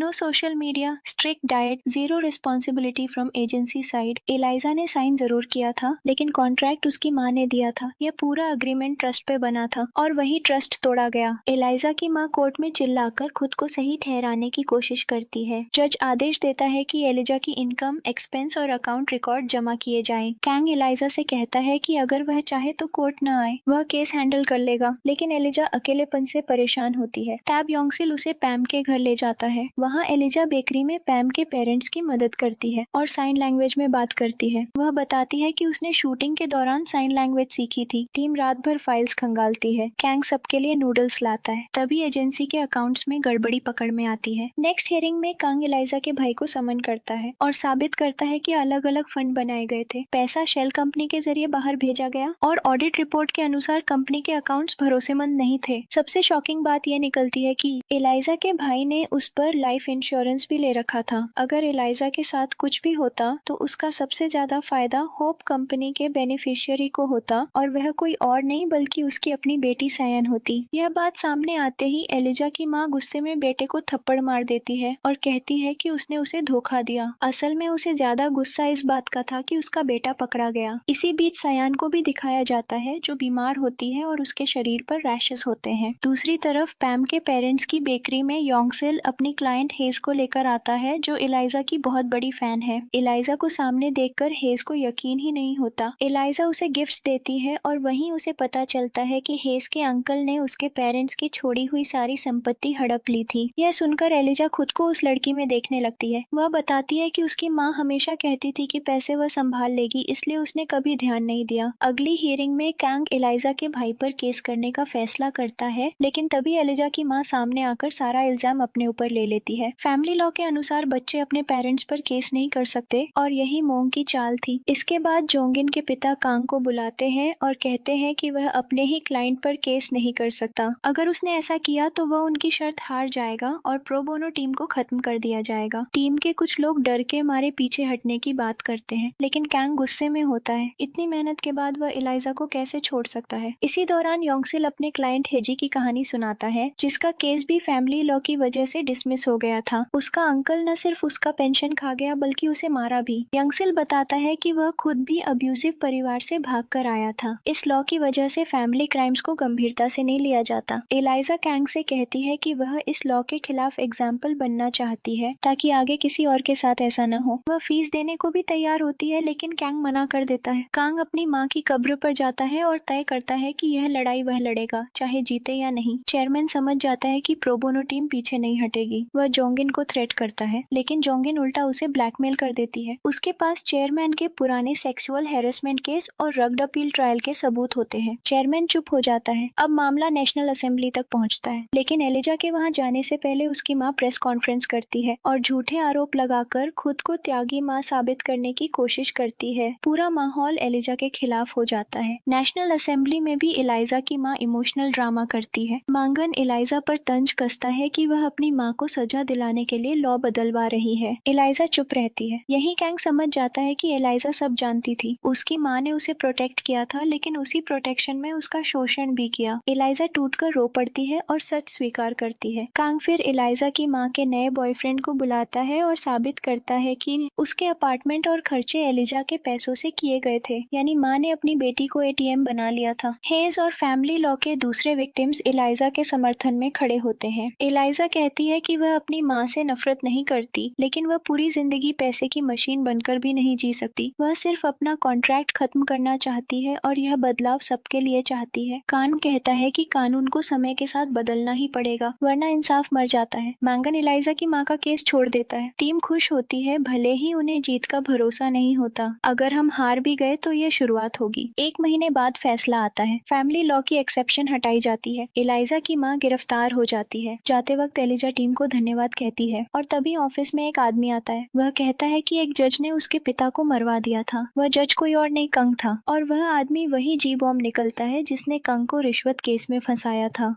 ये पार्ट यहीं खत्म होता है। ये एपिसोड 8 तक का एक्सप्लेनेशन था। इसके टोटल 12 एपिसोड है। अभी ये ड्रामा नेटफ्लिक्स पर लाइव है। 11 जनवरी तक ये पूरी तरह से आ जाएगा, तो आपको तुरंत इससे आगे का पार्ट मिल जाएगा। तब तक के लिए चैनल को सब्सक्राइब करके रखें। मिलते हैं अगले ड्रामा में। न्यूज चलती है कि मिस्टर जांग की सजा पलट दी गई है। वही फैसला जिसे कभी कांग ने सुनाया था, अब उसके पुराने बॉस, जो इस समय सुप्रीम कोर्ट जस्टिस है, ने ओवरटर्न कर दिया है। यह खबर जोंगिन को अंदर तक हिला देती है। उसे यकीन हो जाता है कि उसके पिता कुछ बड़ा खेल रहे हैं। इधर ऑफिस में माहौल भारी है। पैम अकेली बैठी फाइल्स देख रही होती है। जीबोम के दिए डॉक्यूमेंट्स उसके दिमाग में घूम रहे होते हैं। Factory fire, witness pressure, leaked photo और उसके बाद कांग का अचानक पीपल्स जज बन जाना। सब कुछ कानूनी लगता है, लेकिन टाइमिंग बहुत परफेक्ट थी। पैम को सबसे ज्यादा परेशान करता है एक सवाल, अगर कैंग सच में इनोसेंट है तो जीबोम इतना कन्विंस्ड क्यों है, और अगर कैंग दोषी है तो फिर उसने इतने साल प्रोबोनो केसेस क्यों लड़े। उधर कैंग भी रेस्टलेस है। उसे समझ आ जाता है कि पैम उससे कुछ छुपा रही है। वह अकेले बैठकर उस पुराने फैक्ट्री केस को याद करने की कोशिश करता है। उसे याद आता है कि उस वक्त मीडिया प्रेशर बहुत ज्यादा था। हर तरफ बस एक ही मांग थी, सीईओ को सजा दो। उसे फैक्ट्री मैनेजर की आंखें याद आती हैं, डरी हुई, टूटी हुई। उसे यह भी याद आता है कि प्रोसिक्यूशन बार बार डिले मांग रही थी और अगर फैसला और लटकता तो पूरा केस ही दब सकता था। कांग खुद से सवाल करता है, क्या उसने कानून के दायरे में रहकर सही किया था, या फिर जनता की उम्मीदों के दबाव में एक इंसान को बलि का बकरा बना दिया। इसी बीच जोंगिन सीक्रेटली अपने पिता की एक्टिविटीज की जांच करवाती है। उसे पता चलता है कि जीबॉम की फाइल अचानक रीओपन हुई थी और यह ऑर्डर कहीं और से नहीं बल्कि जुडिशियल सर्कल के अंदर से आया था। उसे शक होता है कि कांग को पहले फेक ब्राइबरी केस में फंसाना और अब पुराने फैसलों को पलटना, ये सब एक ही चेन का हिस्सा है। पैम फाइनली योंगसिल और यूना से बात करती है। वह उन्हें पूरी सच्चाई नहीं बताती, बस इतना कहती है कि अगर कैंग के पास में कुछ भी गलत साबित हुआ तो हमारी टीम को सबसे मुश्किल फैसला लेना पड़ेगा। यूना साफ कह देती है, अगर सबूत सच में है तो चाहे वो कैंग ही क्यों न हो, मैं रॉन्ग साइड पर नहीं रहूंगी। उसी रात कैंग अकेले जीबोम के पिता की जेल फाइल निकालता है। Postmortem report, mental health notes और कस्टडी रिकॉर्ड्स। एक चीज साफ होती है, जीबोम के पिता की मौत नेचुरल नहीं थी, लेकिन सुसाइड भी पूरी तरह प्रूव नहीं की जा सकी थी। कांग पहली बार महसूस करता है कि यह केस सिर्फ कानून का नहीं है, यह कॉन्शियंस का है। अगली सुबह पैम कैंग से सिर्फ इतना कहती है, मैं तुम्हारे खिलाफ नहीं हूँ, लेकिन अगर सच बाहर आया तो मैं उसे रोकूंगी भी नहीं। कांग उसे देखता है बिना जवाब दिए। उसे समझ आ जाता है कि अब लड़ाई कोर्ट से ज्यादा सच और झूठ के बीच होने वाली है, और कहीं न कहीं दोनों को यह एहसास हो चुका होता है, जो आने वाला है वह सिर्फ कैंग की रेपुटेशन नहीं, पूरे जुडिशियल सिस्टम को हिला सकता है। कांग पर मिस्टर जोंग के ट्रायल में हेरफेर करने का आरोप लगते ही प्रो बोनो टीम पूरी तरह हिल जाती है। हर तरफ बस कांग की ही चर्चा होती है। Reporters, social media, legal circle सब उसे दोषी मान चुके होते हैं। लेकिन इसी दौरान कांग कहीं और होता है। वह जेल में जिबम से मिलने गया होता है। कांग सीधे उस दिन की बात पूछता है। तभी फ्लैशबैक में सच्चाई सामने आती है। उस रात जब कांग वॉशरूम गया था, जिबोम ने उसकी ड्रिंक में कुछ मिला दिया था। ड्राइवर भी उसी के साथ मिला हुआ था। एप्पल बॉक्स भी उसी ने दिया था, लेकिन कांग के बेहोश होने के बाद उस बॉक्स में असली पैसों की जगह रिश्वत रख दी गई। जिबोम हंसते हुए कहता है, तुम कुछ भी प्रूव नहीं कर पाओगे। कांग ठंडे स्वर में जवाब देता है, तुम लोग हमेशा खुद को विक्टिम दिखाते हो। यहीं से असली वजह सामने आती है। जिबोम के पिता ही वो सीईओ थे जिनकी फैक्ट्री में कांग की माँ काम करती थी। उसी फैक्ट्री हादसे में कांग की माँ ने अपना हाथ खोया था। कांग बताता है कि उस सीईओ को अपने वर्कर्स से या उनकी फैमिली से कोई मतलब नहीं था। वह इंसानों को मशीनों की तरह इस्तेमाल करता था। फर्म में उधर हालात बिगड़ चुके होते हैं। पार्टनर्स की मीटिंग चल रही होती है। सब जोंगिन पे ब्लेम डालते हैं कि उसी ने कांग को फर्म में रखा और अब फर्म की इमेज खतरे में है। अटॉर्नी किम साफ कह देता है, गलती तुम्हारी है जोंगिन, तुम्हें रिजाइन करना होगा। जोंगिन चुप रह जाती है। इसी बीच कांग को रिपोर्टर किम का कॉल आता है। मिस्टर जोंग के केस को लेकर पूरा मीडिया कांग पर हमला कर रहा होता है। जब उसे पता चलता है कि फैसला उसके पुराने बॉस जस्टिस शिन ने पलटा है तो वह अंदर से हिल जाता है। चेयरमैन खुद प्रोबोनो ऑफिस आता है और सबको कहता है कि वे कांग के खिलाफ केस लें। पैम साफ कह देती है, हम प्रोबोनो अटॉर्नीज हैं, लेकिन दोनों साइड सुने बिना फैसला नहीं करेंगे। कांग जस्टिस शिन से मिलने जाता है। सीधे पूछता है, जिबोम को आपने भेजा था? शिन पहले अनजान बनने की कोशिश करता है, लेकिन जैसे ही उसे पता चलता है कि जिबोम ने सरेंडर कर दिया है और अब जेल में है, वह चौंक जाता है। यही कांग समझ जाता है मास्टरमाइंड कोई और है। वह अपने आदमी को शिन पर नजर रखने के लिए कह देता है। उसी रात जोंगिन कांग को बार में बुलाती है। वह बताती है कि उसने सीईओ की पोस्ट से रिजाइन कर दिया है। वह कांग को दोष नहीं देती, बल्कि खुद माफी मांगती है। फिर वह मुस्कुराकर उनका पुराना प्रॉमिस याद दिलाती है, अगर 40 तक सिंगल रहे तो शादी करेंगे, और बताती है, आज मेरा 40वां बर्थडे है। कांग चुप हो जाता है। अगले दिन पैम की माँ को जेसी कैपिटल से लोन रिकवरी का नोटिस मिलता है, जबकि पहले कांग के फैसले से उन्हें राहत मिली थी। अब साफ हो जाता है, कांग को चारों तरफ से घेरने की तैयारी है। पैम आखिरकार कांग से कहती है, सब आप पर भरोसा करते हैं, लेकिन हमारे पास केस लेने के अलावा कोई रास्ता नहीं है। चेयरमैन भी यही चाहता है। आप अपनी पूरी कहानी बताइए। ऑन ऑफिस में सबूत सामने आते हैं। कप नूडल वाली फोटो का कोई ऑफिशियल रिकॉर्ड ही नहीं था। मतलब वह फोटो कांग ने खुद मीडिया को लीक की थी। लोग मान लेते हैं कि उसने पॉपुलैरिटी पाने के लिए मिस्टर जोंग के ट्रायल में हेरफेर किया। कांग टूट जाता है। वह सबको अपनी माँ की कहानी बताता है। फ्लैशबैक में दिखता है, उसकी माँ पेपर मिल में ओवर टाइम करती थी, कम पैसों में, बिना शिकायत। कॉलेज एडमिशन से पहले एक एक्सीडेंट में उसका हाथ कट गया। कांग सीईओ के पास गया और वहाँ उसे बेइज्जत किया गया। पैसे न होने की वजह से कोई लॉयर उनका केस लेने को तैयार नहीं था। इसीलिए कांग ने खुद लॉ पढ़ने का फैसला किया। सीईओ के पावरफुल दोस्तों ने केस को 1.5 साल तक खींचा और फिर डिसमिस करवा दिया। कांग कॉलेज नहीं जा पाया। माँ बीमार पड़ गई। मरते वक्त उसने अपनी शादी की अंगूठी कांग को दी और 2 वादे लिए। एक, एशेस बहा देना ताकि हर साल मिलने का बोझ न हो। दूसरा, इतना बड़ा आदमी बनना कि कोई उसे छोटा न समझे। कांग ने पहला वादा तोड़ दिया। उसने एशेस के साथ एप्रिकॉट का पेड़ लगाया और हर साल मिलने जाता रहा, लेकिन दूसरा वादा निभाया, सफल होने का। उसकी कहानी सुनकर पैम रोने लगती है। योंगसिल को भी बुरा लगता है, लेकिन जूनू और पैम का मानना है, अगर उसने सीईओ के ट्रायल में हेरफेर किया तो वजह चाहे जो हो, कांग क्रिमिनल है। सबकी नजरें उस पर टिक जाती हैं। तभी कांग खुद मान लेता है, हाँ, मैंने ट्रायल में हेरफेर किया था। वह बस इतना कहता है, अब सच कोर्ट में मिलेगा, और बिना पीछे देखे वहाँ से चला जाता है।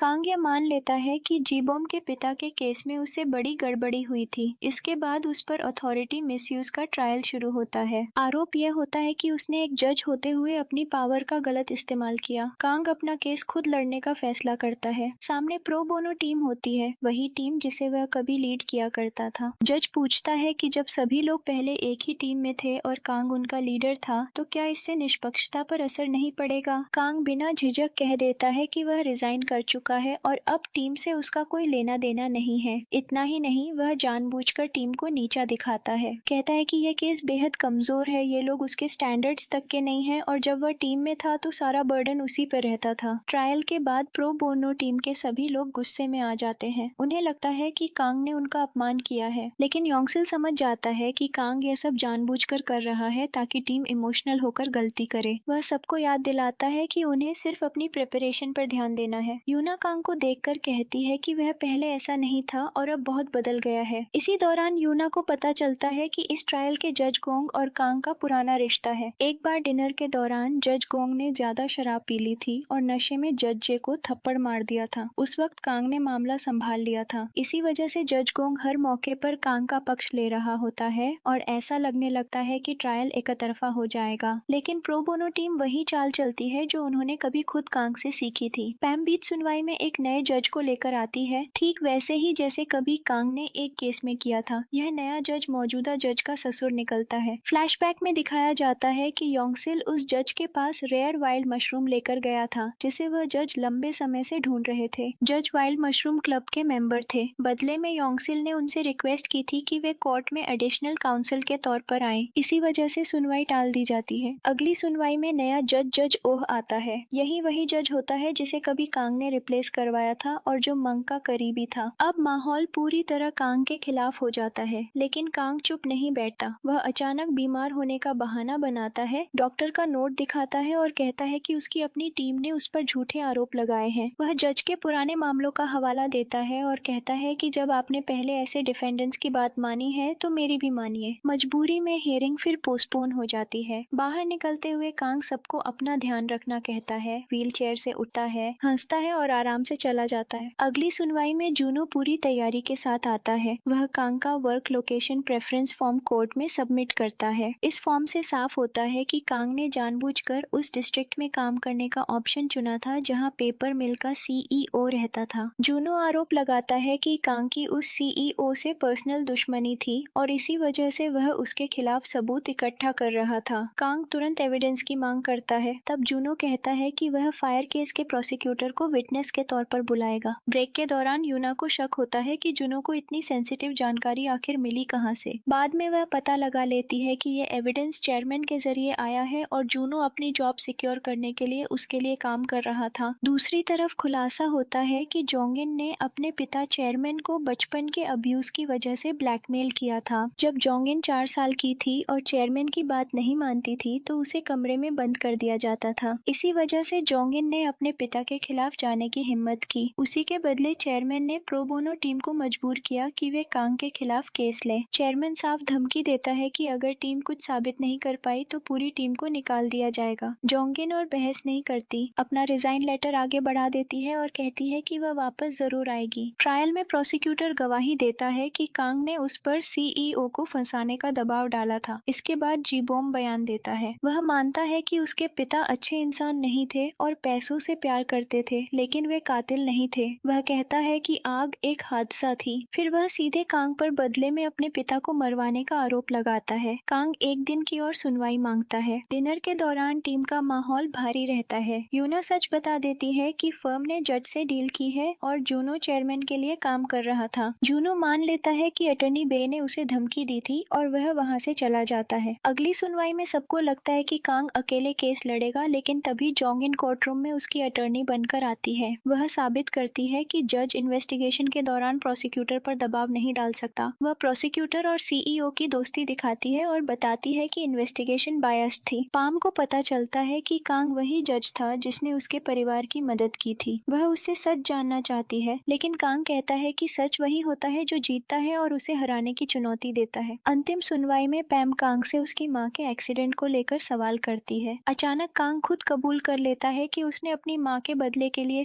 सीईओ को टारगेट किया था और उसी इलाके में पोस्टिंग चुनी थी। वह मान लेता है कि वह जज बनने के लायक नहीं है और खुद को दोषी कह देता है। पूरा कोर्टरूम सन्न रह जाता है। कैंग के यह कहते ही कि वह सीईओ से बदला लेना चाहता था, कोर्टरूम में सन्नाटा छा जाता है। जज भी एक पल के लिए उलझन में पड़ जाता है, लेकिन तभी पैम आगे आती है और साफ करती है कि कांग ने सिर्फ यह बताया है कि केस मिलने के वक्त उसके मन में क्या चल रहा था। यह इस बात का सबूत नहीं है कि उसने क्राइम किया ही हो। जज उससे पूछता है कि वह आखिर किस साइड पर है, प्लेंटिफ या डिफेंडेंट। पैम बिना हिचक कहती है कि वह प्लेंटिफ की तरफ ही है, लेकिन उसका मकसद सिर्फ जीतना नहीं, सच तक पहुंचना है। वह कांग से सीधा सवाल करती है, क्या इस ट्रायल के दौरान वह सच में बदले की भावना में बह गया था। कांग कुछ देर चुप रहता है, फिर कहता है कि उसे नहीं लगता उसने कुछ गलत किया। जज होने के नाते जो सही था वही किया और अपनी अथॉरिटी का मिसयूज नहीं किया। वह मानता है कि केस मिलने के वक्त उसके अंदर बदले की भावना थी और वह कुछ भी कर सकता था, लेकिन एक चीज ने उसे रोक दिया, जिबोम की माँ। अगर वह उस दिन नहीं रुकता तो जिस दर्द से वह गुजरा वही दर्द किसी और को भी झेलना पड़ता। यह सुनकर जिबोम भड़क जाता है। वह चिल्लाने लगता है कि कंग सबको बेवकूफ बना रहा है। हंगामे के कारण जज उस दिन की हेरिक यही खत्म कर देता है। ऑफिस लौटने पर जूनो गुस्से में पैम पर चढ़ जाता है। उसे लगता है कि कांग को डिफेंड करने की कोई जरूरत ही नहीं थी, क्योंकि उसकी नौकरी इसी केस पर टिकी हुई है। लेकिन बाकी टीम की सोच अलग होती है। यूना को कांग की बातें सच्ची लगती है। योंगसिल भी कहता है कि आज पहली बार कांग के अंदर का सालों पुराना बोझ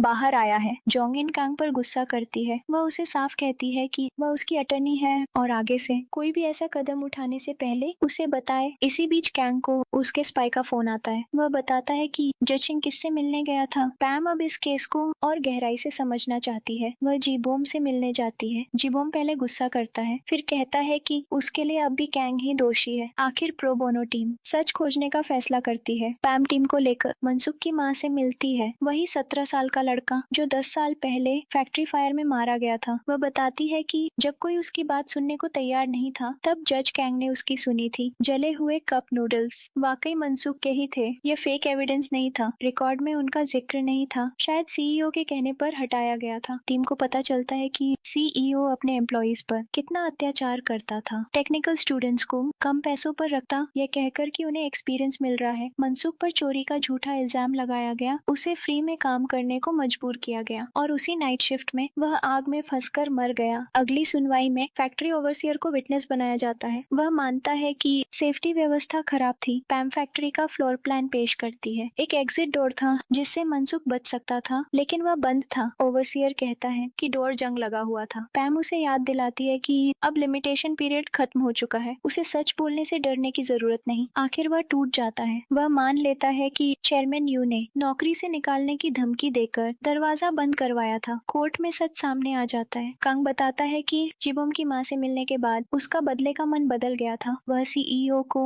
सेफ्टी नेग्लिजेंस के लिए मैक्सिमम सजा दिला पाया, लेकिन डोर बंद करवाने का डायरेक्ट प्रूफ नहीं जुटा सका। कुछ समय बाद कांग पर लगे सारे चार्जेस हट जाते हैं। वह निर्दोष साबित होता है। टीम साथ में डिनर करती है। कांग सबका धन्यवाद करता है कि उन्होंने उस पर भरोसा रखा। जूनो डरता है कि अब उसकी नौकरी जाएगी, लेकिन सब उसे छेड़ने लगते हैं। यूना और जूनो के बीच हल्की नोकझोंक चलती रहती है। कांग जोंग इनसे मिलता है। वह मजाक में कहती है कि यह एक डेट है, लेकिन कांग जान चुका होता है कि इस पूरी साजिश के पीछे उसके पिता का हाथ था। उधर चेयरमैन अब भी शांत नहीं बैठता। वह एक नया आदमी लाता है, म्यूंगन। प्रोबोनो टीम जब ऑफिस पहुंचती है तो देखती है कि उनका ऑफिस ही गायब है। उन्हें नौकरी से निकाल दिया गया है। सीईओ बे कहता है कि उन्होंने अटॉर्नी एथिक्स वायलेट की है, इसलिए टीम डिसबैंड कर दी गई है। इसी बीच म्यूंगन मीडिया में बयान देता है कि कैंग ने मिस्टर जांग के पुराने ट्रायल में मैनिपुलेशन किया था और अब उस पर $1 बिलियन का केस होगा। कांग नया ऑफिस किराए पर लेता है और टीम को अपने साथ रखता है। तभी उन्हें पता चलता है कि मिस्टर जांग असल में योंगसिल के पिता हैं। योंगसिल साफ कह देता है कि वह इस लड़ाई में पूरी तरह कैंग के साथ है, क्योंकि उसके पिता ने कई जिंदगियां बर्बाद की हैं। कोर्ट में योंगसिल अपने पिता का सामना करता है। वह वीडियो एविडेंस दिखाता है जिसमें वह स्टाफ को अब्यूज कर रहे होते हैं। इसके बाद योंगसिल की मां गवाही देती है और सच सबके सामने आ जाता है। कांग अब सबसे बड़े दांव खेलता है। वह सुप्रीम कोर्ट जज शिन और चेयरमैन ओ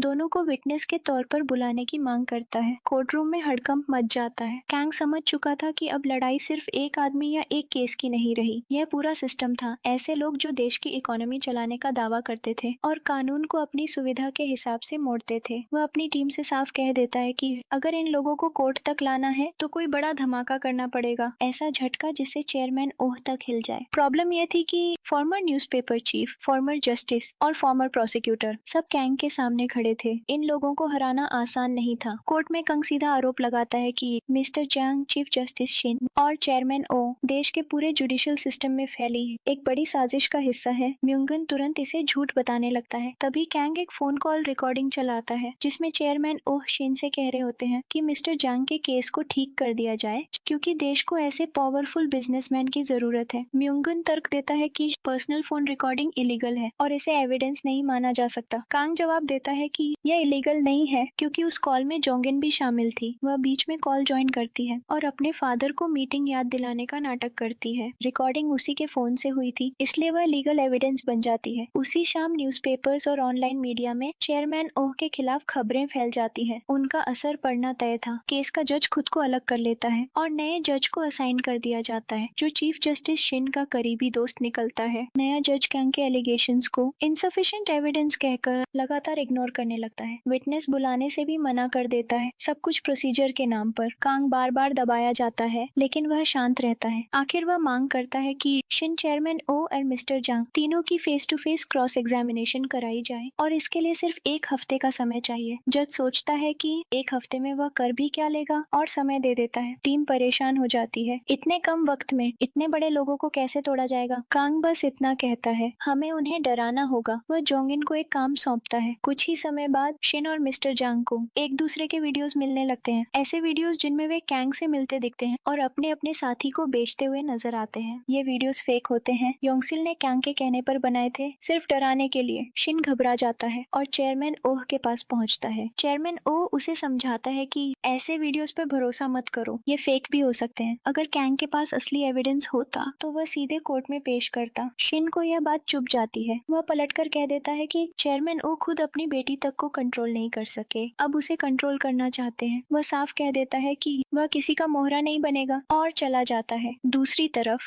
मिस्टर जंग भी अपने अटर्नी म्युंगन से मिलता है। वह भी मानता है कि वीडियोस फेक हो सकते हैं, लेकिन यह शक भी पैदा हो जाता है कि कहीं उनमें सच्चाई का हिस्सा तो नहीं। इसी बीच चेयरमैन ओ खुद कांग से मिलने आता है। वह अपनी सफाई देता है कि वह एक मीडिएटर है जो देश की भलाई के लिए पावरफुल और करप्ट लोगों को भी इस्तेमाल करता है। फिर वह कैंग को एक बड़ा ऑफर देता है, अगर कैंग इस केस से हट जाए और उसे छोड़ दे तो वह उसे चीफ जस्टिस की कुर्सी दिला देगा। यही वह जगह थी जहां कैंग हमेशा पहुंचना चाहता था। यही उसका सपना था। पहली बार कांग सच में डगमगा जाता है। टीम उसके चेहरे से समझ जाती है कि कुछ उसे अंदर से खाए जा रहा है। सब पूछते हैं लेकिन वह कुछ नहीं बताता। कांग अपनी माँ की कब्र पर खड़ा होता है। उसे याद आता है कि उसकी माँ ने उसे सिर्फ एक ही बात कही थी, सक्सेसफुल बनो। लेकिन कैंग को डर लग रहा होता है कि कहीं वह उस सक्सेस के नाम पर चेयरमैन ओह का ऑफर एक्सेप्ट न कर ले। अगली सुनवाई में सिर्फ शिन और मिस्टर जंग कोर्ट में आते हैं। कैंग सबसे पहले पूछता है कि क्या आप दोनों एक दूसरे को जानते हैं। फिर जीबोंग का नाम लेकर कहता है कि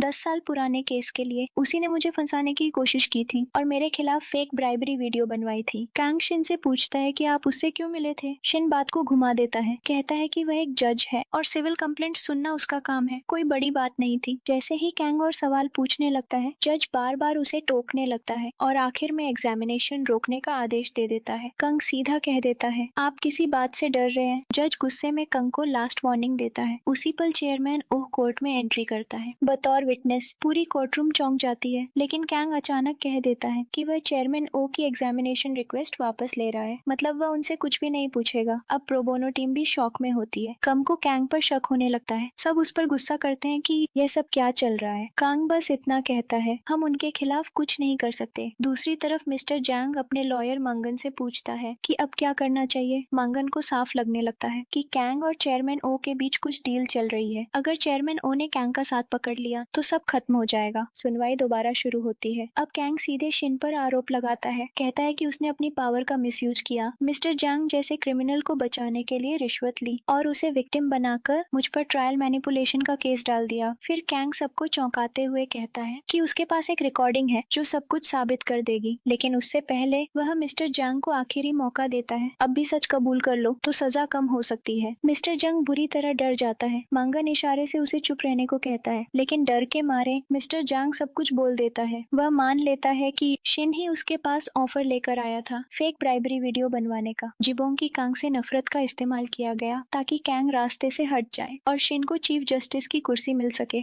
अब शिन को लगने लगता है कि सब उसे ही फंसाने वाले हैं। वह बड़ी बड़ी बातें करने लगता है कि जस्टिस की पोजीशन खरीदी नहीं जा सकती, लेकिन कैंग 2 कदम आगे निकल चुका होता है। वह चेयरमैन ओ की रिकॉर्डिंग चला देता है जिसमें वह खुद मान रहा होता है कि उसने शिन को चीफ जस्टिस बनाया और कैंग को भी वही पोस्ट ऑफर की थी। चेयरमैन ओ को यकीन नहीं होता कि कैंग यह रिकॉर्डिंग कोर्ट तक ले आएगा, क्योंकि कैंग ने उसे भरोसा दिलाया था कि वह उसके साथ है। कांग सबके सामने साफ कह देता है, अगर जस्टिस इतनी आसानी से खरीदी जा सकती है तो मुझे वह पोस्ट नहीं चाहिए, ऐसे लोगों को ही दे दो। फिर वह चेयरमैन ओ और मिस्टर जंग के बीच माइनिंग डील के प्रूफ भी पेश कर देता है, जिसके बदले मिस्टर जंग को बचाया गया था। अब कोई कुछ नहीं बोल पाता। कोर्टरूम से सब बाहर चले जाते हैं। जब सबूत सामने हो तो जज भी कुछ नहीं कर सकता। फ्लैशबैक में दिखाया जाता है कि उसी दिन जोंगिन ने जानबूझकर मंगन से मिलकर मिस्टर जंग को फंसाने में मदद की थी। आखिरकार सब खुश होते हैं। प्रोबोनो टीम को अपना पुराना ऑफिस वापस मिल जाता है। सब कैंग को मिस कर रहे होते हैं, लेकिन अब कैंग मैनेजमेंट टीम में ट्रांसफर हो चुका होता है। पैम कैंग से माफी मांगती है कि एक समय उसने भी उस पर शक किया था। धीरे धीरे शिन पर इन्वेस्टिगेशन शुरू हो जाती है और चेयरमैन ओ को फर्म छोड़नी पड़ती है। जोंगिन अपने फादर से पूछती है कि उन्होंने कैंग को अंडर एस्टिमेट कैसे कर दिया। चेयरमैन ओ मान लेता है कि पिछले 20 सालों में किसी ने भी उसका ऑफर रिजेक्ट नहीं किया था, इसलिए कैंग पर भरोसा कर लिया। अब कैंग अपने नए ऑफिस में होता है। शुरू में खुश लगता है, लेकिन खुशी ज्यादा देर नहीं टिकती। फर्म को नया क्लाइंट मिलता है, Bilton chemicals. Eco friendly diapers के नाम पर टॉक्सिक प्रोडक्ट्स, बच्चों की मौतें और अमेरिका में भी चल रहा केस। कांग को यह अंदर से चुभ जाता है। उसी वक्त उसे पता चलता है कि प्रो बोनो टीम बिल्टन के विक्टिम्स को रिप्रेजेंट करना चाहती है, लेकिन एक ही फर्म में रहकर ऑपोजिट केसेस नहीं ले जा सकते। कांग जून को प्रमोशन ऑफर करता है, दूसरे ऑफिस ट्रांसफर का। जून एक पल खुश होता है, फिर टीम को देखकर मना कर देता है। वह यहीं रहना चाहता है। तभी कैंग को एहसास होता है कि उसे फंसाने की असली वजह क्या थी। जिमिन की कहानी सिर्फ जोंगिन को पता थी, मतलब जिबोंग को यह सब उसी ने बताया था। कांग जोंगिन से मिलने जाता है, वह सब बता देता है, लेकिन जोंगिन पास्ट मानने के बजाय फ्यूचर की बात करती है। ग्लोबल फर्म पावर को सीईओ। कांग मना कर देता है। घर लौटते वक्त पैम का कॉल आता है। उसके पेरेंट्स कैंग से मिलना चाहते हैं। वहाँ सब लोग मिलकर कांग के लिए एक छोटी सी पार्टी रखते हैं। यह उसका बर्थडे नहीं था, बस ग्रेटिट्यूड था। कांग कहता है कि वह कोई अच्छा इंसान नहीं है, बस अपने बारे में सोचता है। तभी पैम की माँ मुस्कुराकर कहती है, तुम्हारा पूरा नाम कैंग डेविड है। कैंग की माँ ने उसका नाम डेविड इसी वजह से रखा था, बाइबल वाला डेविड जिसने गोलायत से लड़कर कमजोरों की रक्षा की थी। शायद उसकी माँ चाहती थी कि उसका बेटा भी ताकतवरों के सामने कमजोरों के लिए खड़ा हो। अगले दिन कैंग को पता चलता है कि फर्म बिल्टन केमिकल्स के विक्टिम्स से डील करने की सोच रही है। उन्हें पैसे देकर चुप कराना चाहती है, यह जानते हुए भी कि उनके टॉक्सिक डायपर्स की वजह से छोटे छोटे बच्चों की मौत हुई है। फर्म को इससे कोई फर्क नहीं पड़ता, उनके लिए यह सिर्फ प्रॉफिट का मामला है। लेकिन कैंग यह सहन नहीं कर पाता। वह फर्म छोड़ने का फैसला करता है और प्रो बोनो टीम को भी अपने साथ ले जाता है। अब वह अपनी खुद की प्रो बोनो लॉ फर्म खोलने वाला होता है, जो जीते हुए केसेस की फीस से चलेगी, ताकि उसी पैसे से